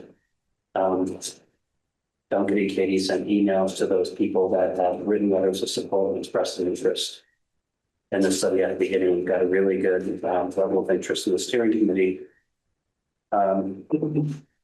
My role in committees has always been smaller is more effective. 5, 6, 7, I think is a good number. When we had our kickoff meeting with the state who's paying for the study, they said they like large steering committees. They suggested a dozen. So we got a dozen applicants. I think many of them are pretty well known to the select board and have done, a lot of prior volunteer work for the town. They're local prominent business owners. And so our suggestion was, we think these are all great people for the steering committee, and given the state who likes to see a large committee, that we would see the legal parts this out at all. And then what wasn't stated was that, Duncan and Katie have been instrumental in all this and writing the grant and working with me since then. And so they don't have applications, but request for them to be members of the steering committee, and then I would just be ex officio on the committee. It's like, nobody checked advisory. Those we just didn't include in the packet, but we have about a dozen for the advisory committee. I move to approve all 12 applicants to be part of the advisory group. Motion by Tori, is there a second? Motion by Tori, second by Mike. I'd like to have a friendly amendment to add to Duncan McDougal and Katie Gallagher for those 12. Accepted, and I was just gonna note that Owen said he thought he works for RWE is one of the applicants we have. I noticed that too. So I was just gonna say that for the record. When I'm here, so I was gonna ask if anyone was on that, applying to the committee, wanted to say. No, we did not, to be clear, Tom did not invite. So I'd Okay. say Katie and Doug and I have touched base with the 12 folks we have applications from. We did not tell them, request their presence tonight, unlike other municipal boards or committees. As this, also just to say explicitly, this would be time limited for the period of this grant. Is authorized, so they're gonna follow open meeting law, so other folks are welcome to attend. We're just appointing the official steering committee. So we have 12 applicants, plus Katie and Duncan. Is there further discussion on any of the proposed candidates? Well, maybe. Depending on his, including that didn't want to be on. They certainly do. Okay, great. Other discussion on this? Yeah, with Owen being on the committee, is that partially RW involvement, or is that just him being on it? I think that's well. Yeah, I think it is a RW representative who is involved. Won't please myself. That wasn't the point of my question, but I appreciate it. No, I mean, I think. We want community group representatives, so it's great purpose, so thanks to them. We're gonna have. And the town this size, there's value for us. No, I mean, I'm just excited for Arts Fest to be hosted in my village. I don't even know. Careful what you wish for. I love it. All right, we had a motion by Tori, seconded by Mike. Is there any further discussion on this? I would just note, Tom was saying, yeah, no, thank you. That was, I acknowledge it. Tom is on it ex officio as the municipal manager, and we could put a select board member on, if anyone feels strong, but If anything, I think I would be interested in joining a member of the advisory. Just to. all right, so on this motion, any further discussion? All right, all those in favor, please say aye. Aye. Any opposed and any abstaining? Roger will abstain. And just noting, Tori, you're volunteering to be part of the advisory committee. Great. Just to note, something flashed up that said crosswalk, that's easy. I don't know where that came from. Yes, I think it was a comment from Logan, and generally we don't review like the chat thing, but I just said, Okay. I'm seeing more support for crosswalks, so it was from the earlier agenda item, yeah. Any other things? I would note, I will probably try and attend steering committee when I'm able, but not formally be part of it, for quorum purposes, yeah. So we can just make sure we don't have too many. Any other discussion this time? Anything else you need? All right, thanks to the committee. And just to say explicitly, this is including roads, traffic, pedestrian connectivity in Waterbury Center. Some stormwater. And stormwater, so all part of the long-term planning work. All right. Speaking of planning, next item we have is I titled Select Board Discussion on Input for Drafting and Request for Proposals for Services Related to Housing Development at Stanley Wasson, which is a wordy agenda item. I think our goal was, this came up at the last meeting, and the update at that meeting that Tom provided is that moving forward, we're gonna, in order to be eligible for federal disaster funding, and also just as good practice, doing a RFP for a developer partner for this, is a way the town has input. I think Carrie provided comment that it's really an important opportunity for us to be able to provide input. So Tom, seeing as last week was a holiday week, this is going to be something we'll look at our next agenda item. But I just wanted to have 10 minutes on the agenda for, similar to other items, us on the select board, if there's things that feel really important or of concern, to try and preempt some of the discussions, to give Tom a little guidance before he brings us a first draft for further discussion. Kane, I see a hand. I'll kick this off. I don't think I'll say anything that I have never said before.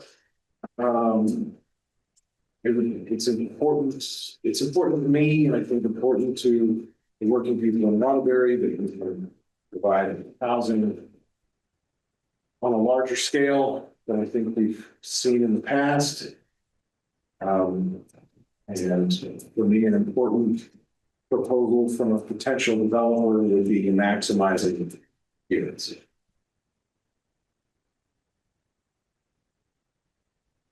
Other comments or input from board members?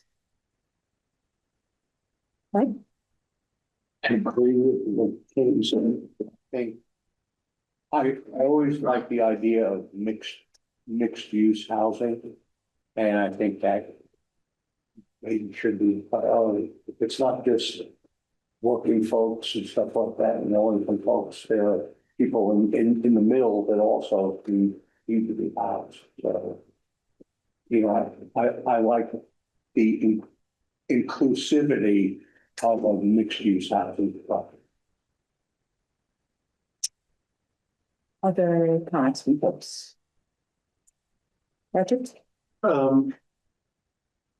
It seems like one of the findings of the housing task force is that there are a number of aging people like myself who are sort of stuck in overly large houses. And so if there was an option for senior housing that could provide a new option for people that would like to downsize and then make those larger houses available for growing families, I think that would be advantageous. I'm going to amend my previous statement to also agree with Roger. Sorry, do you have anything to smiling? No, again, taking out the chair hat, speaking for myself, I think things that have come up is like, this is a very public site located in our downtown. So I'd be curious about folks' experience working in other Vermont communities or on prominent public projects, just recognizing that we as a board are going to get a lot of feedback about this. So who's someone who's willing and able to be a transparent and able partner to us. I think flood resiliency has also come up. Obviously, we have minimum regs that anyone has to hit, but I'd be curious if folks have experience doing other development in flood-prone areas. And it's also part of our historic district. So likewise, again, examples of that. I think many developers can meet those, but just saying those explicitly to have them listed.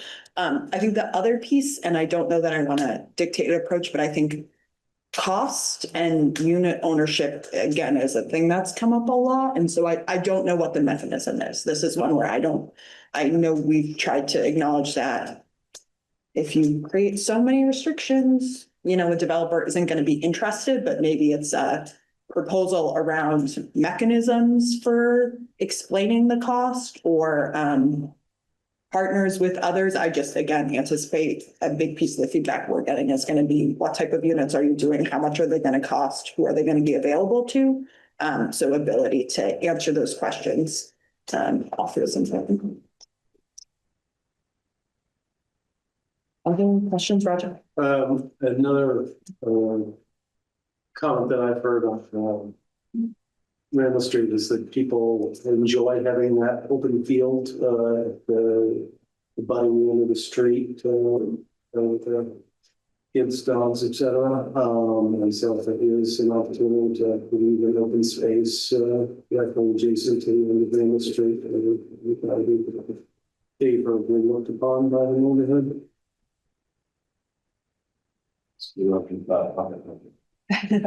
AKA.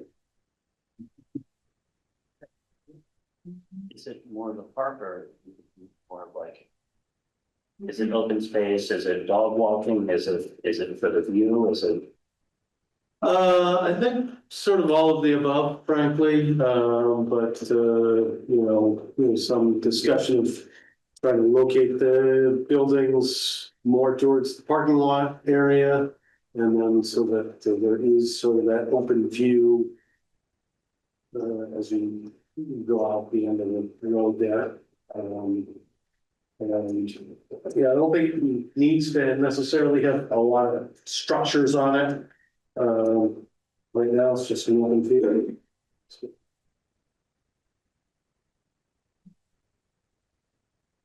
Suddenly, it's just a 5-story building there. And gets in opposition. And then just something to think about. You go into that openness. I believe in 2 places on Randall Street, there's storm sewers that feed into the cornfield. And so there's municipal right of ways that have never been used that don't need a storm sewer, but presumably since we had the National Park Service on board with some design, some thoughts about how the cornfield would look, post hazard mitigation plans. Some people talked about things like elevation boardwalks, things like that, and there could be other access. Interior home on the street. Unless Bill Woodruff texts me and says, no, can't do that, but yeah. I think he's logged off. He's gone. Yeah, the action has been. And, so when given Captain Phil was applied for a buyout, there was some discussion about also doing access to about that. Other questions or comments on this in terms of direction for Tom and draft? Public questions or comments, Harry? So just a couple meetings ago, I heard the range of thoughts on this site going from like small lot subdivisions and maybe mini houses, and now it's maximizing. So I appreciate that it sounds like we're getting some consensus on the program. I heard you mention concerns about soils and slip. So that was at the Woody Avenue site. Okay. Yeah, where it's just 15, 20 feet away. Would it be possible for you guys to think about structuring this RFP so that a developer might have options like market-based development versus a development that's trying to incorporate price controls? Yes, short answer, yes.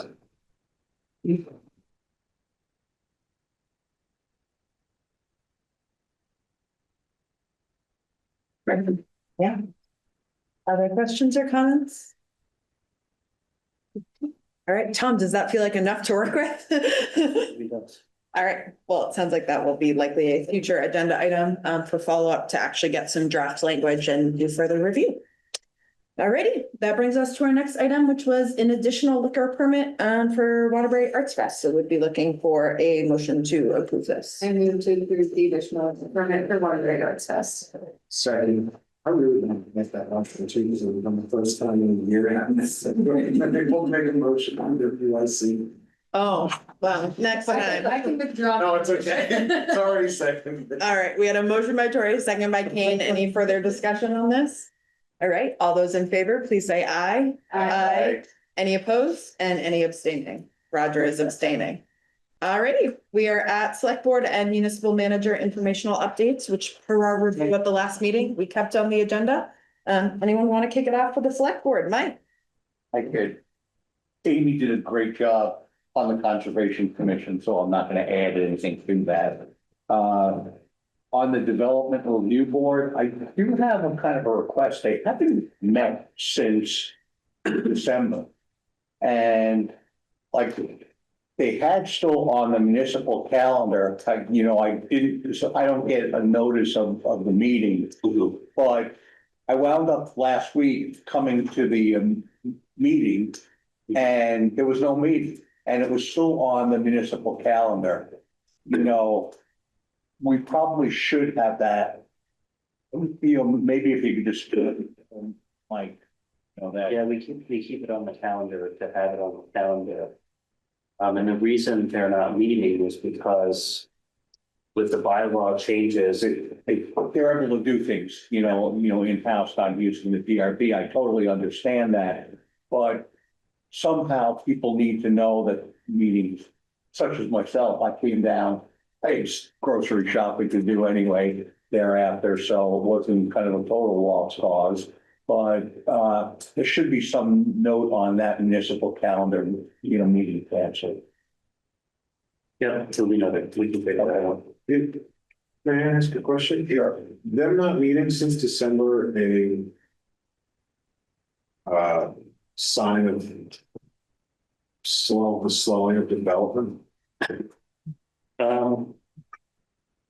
I don't think so necessarily. I would have told you that a year ago. The permits are down the last 2 years. I think it's more that the bylaw changes. Put put a little more in there, zoning administrator. And that's the key, it's the zoning administrator to pre-approve, and the applicant's probably like that anyway. You know, it's done without a hearing, it's the more controversial ones that are gonna get a hearing, and maybe we're lucky that there's not controversial, you know. Thank you. Continuing around mostly for the owl tour, do you have any updates? No, tree board is on hold. They've been doing some very diligent work cleaning areas throughout town. But no decisions have been needed to be made recently. So thanks. Budget. I gave my update on the recreation department and community last meeting.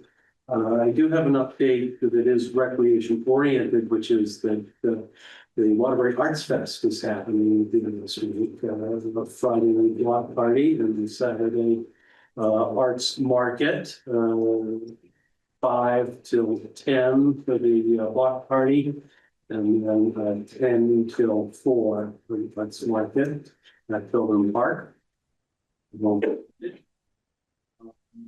And then I also had a question about why we're meeting next week.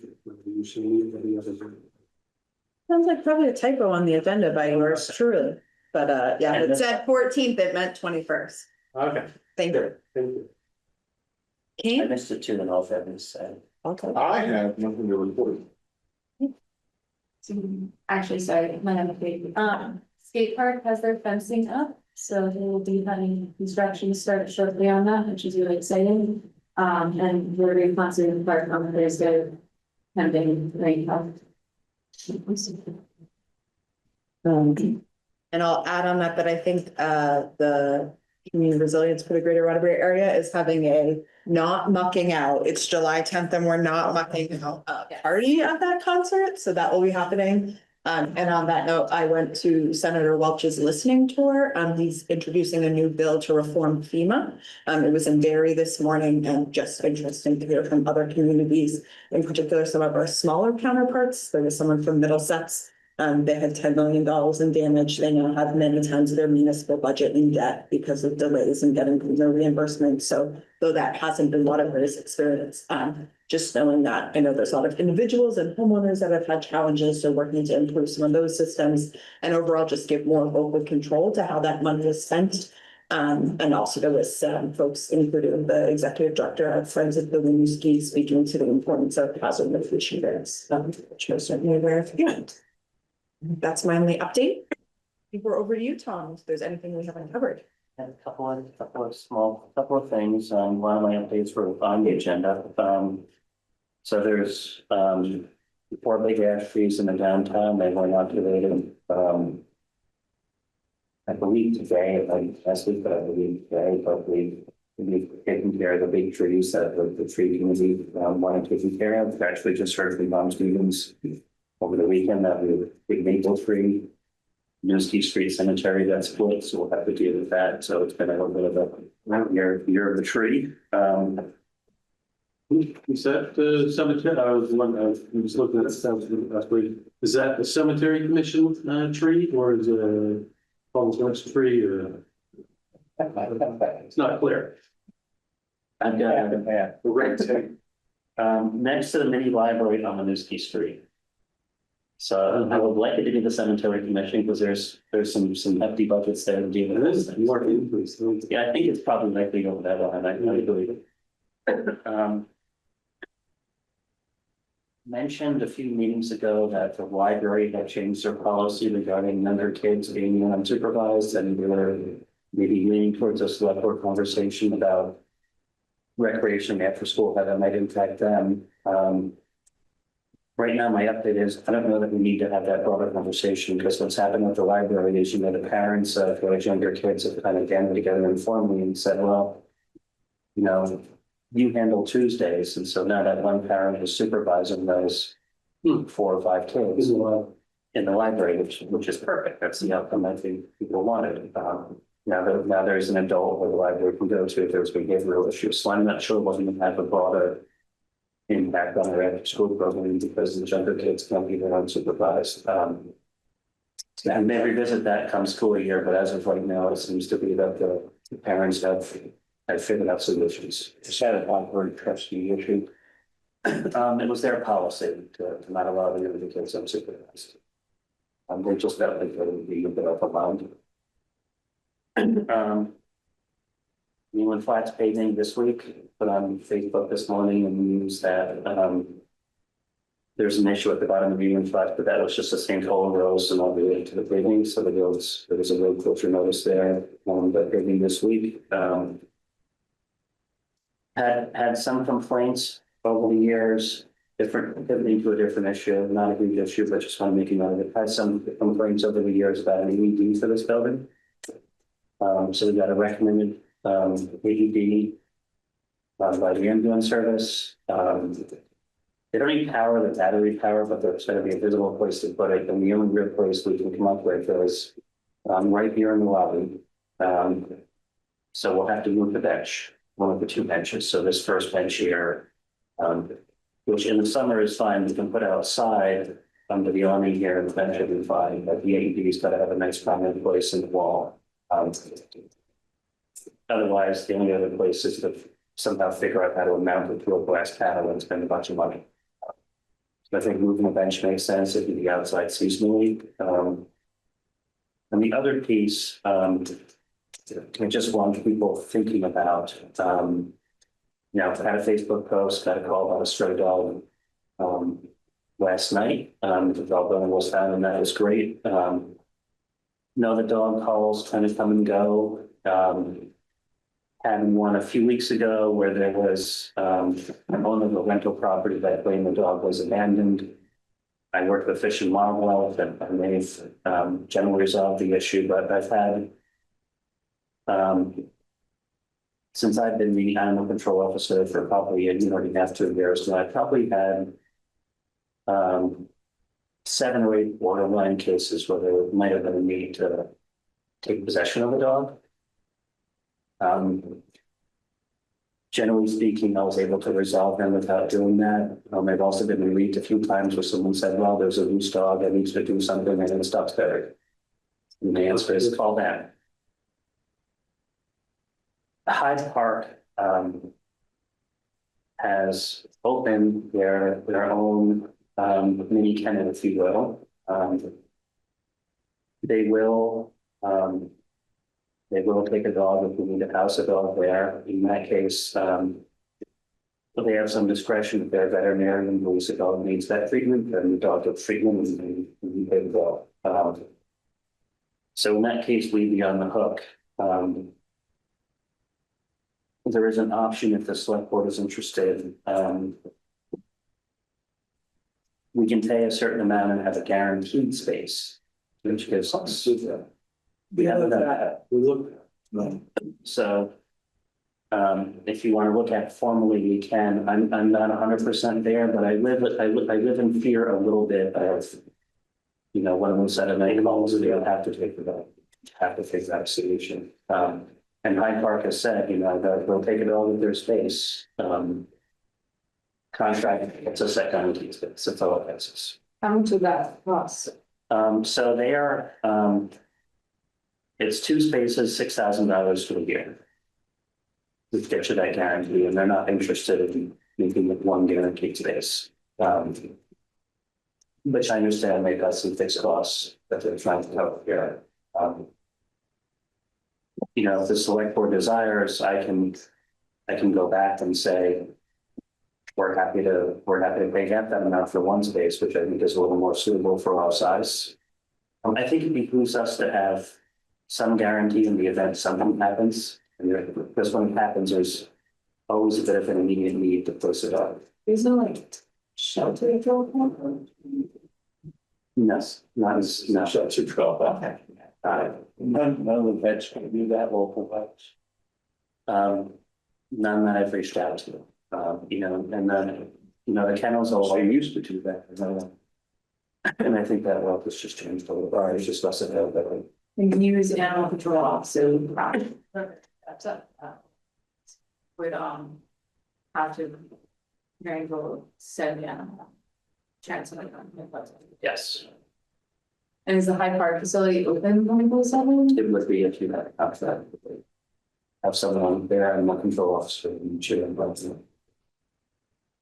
I'm gonna encourage Tom, if he doesn't need to let us know, we can put it on the agenda and look at what we have done in the past. I would also encourage you to see. I thought this would be good to seven in space.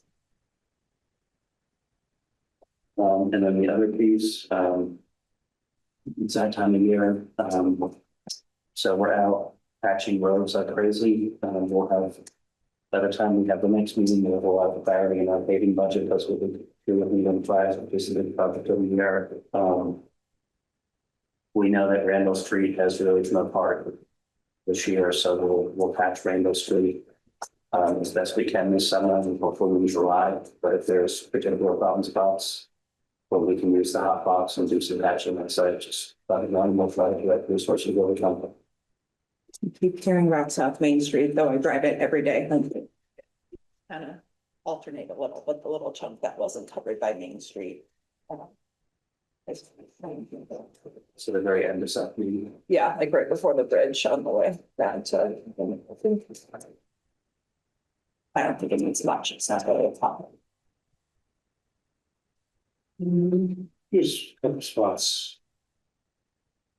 Careful, Maple, follow. Yeah, we made a lot of progress in Delta with that extra paving. Yeah, that's sure. Help is still here. Anything else? All right, next meeting agenda. So next meeting, most importantly, is the 21st, and thank you and kudos to Roger for catching. We are back to the 1st and 3rd as regular. I was off cycle with the 5th. So Monday, the 21st at 6:30. We were going to continue the capital plan for public works with roads and culverts. Tom, does that still seem more? Roads, coverage, bridges, Yahoo. Not sidewalks? We can have sidewalks. Sidewalks is workable. Crosswalks. That's right. Is that a couple pin or is that a road pin? I mean, we need both. Is that a crosswalk or that? Well, if we're gonna put in a flashing crosswalk, it might be, if it's just a matter of spending crosswalk and some signage and it's no operation, but we can have 2 agenda items in one. Okay. All those items, I had continued discussion of the draft language for the RFP that we all talked about earlier tonight. Tom, you mentioned a quarterly budget update. Other follow-up or requested agenda? Pricing and those temporary speakers. Yep.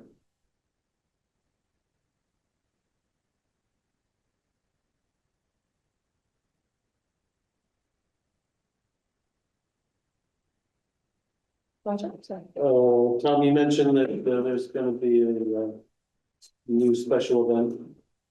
Do we want to actually start talking about special event permitting?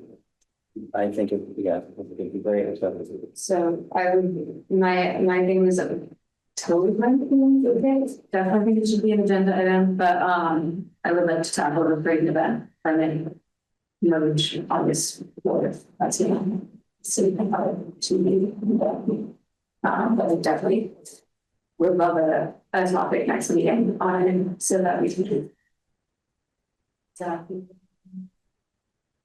that work? Sure. We'll have one to review and then also a general alert about content for a combo project that Tori's offered to take on. Mike? You should have a comment also about the special events. How would that work with MQID? Because I know Rotary, it's permit. And, you know, I would really, because it's kind of a town event, I would hate to say that Rotary picks up the tab for, you know, policing. I think all to be discussed. Yeah, I think that would be the general discussion for next meeting, and then I'll know if it's checkpoint. Totally. Yeah. The reason it's in the parking lot is I will just say we have a patchwork of approaches. We have, if you saw these page packet submitted for the car show. We did it for Arts Fest. We have marathons, we have road closures. Tom maybe just mentioned the police coverage. I think in my mind, if there was a hierarchy of, if it's this size event, fill this checklist. If it's this size event, do this checklist. Are you closing road? Are you not? But I think, and I don't want to speak for him, the town clerk, who's not here, but there is kind of an incomplete patchwork noting that folks need to get liquor permits if they need to, and that's a totally separate system that we don't control. I just feel like it's not user friendly for folks who are trying to plan an event in town, as I think Tom has experienced with this most recent one. So let's talk about it. Make a plan, move it out of the parking lot. I would say we are making good progress in the parking lot. Move it out to the highway. Do we potentially have any updates on anything going on, with the other?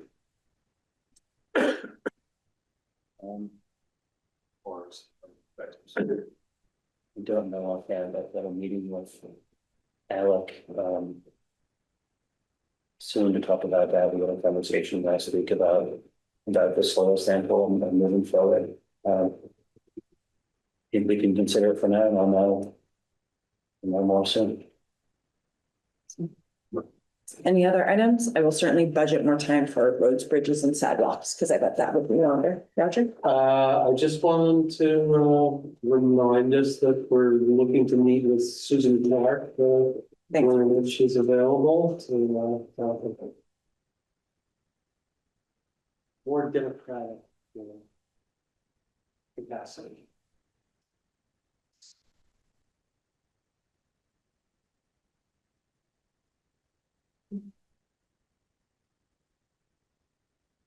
Other items? Probably is a pretty full agenda as is. All right, is that what for folks? If you think of anything, obviously email me prior to next week. And for executive session, I know we plan to have labor negotiations and personnel, and invite the municipal manager. I move to find that premature public knowledge of labor negotiations and personnel would place the town as substantial disadvantage. Motion by King, second by Tori. Any further discussion? All those in favor, please say aye. Aye. Any opposed? Any abstentions? Right. After executive session, I invite the municipal manager. Second. Motion by King, second by Tori. All those in favor, please say aye. Aye. Any opposed? Any abstentions? All right, we will move to executive session.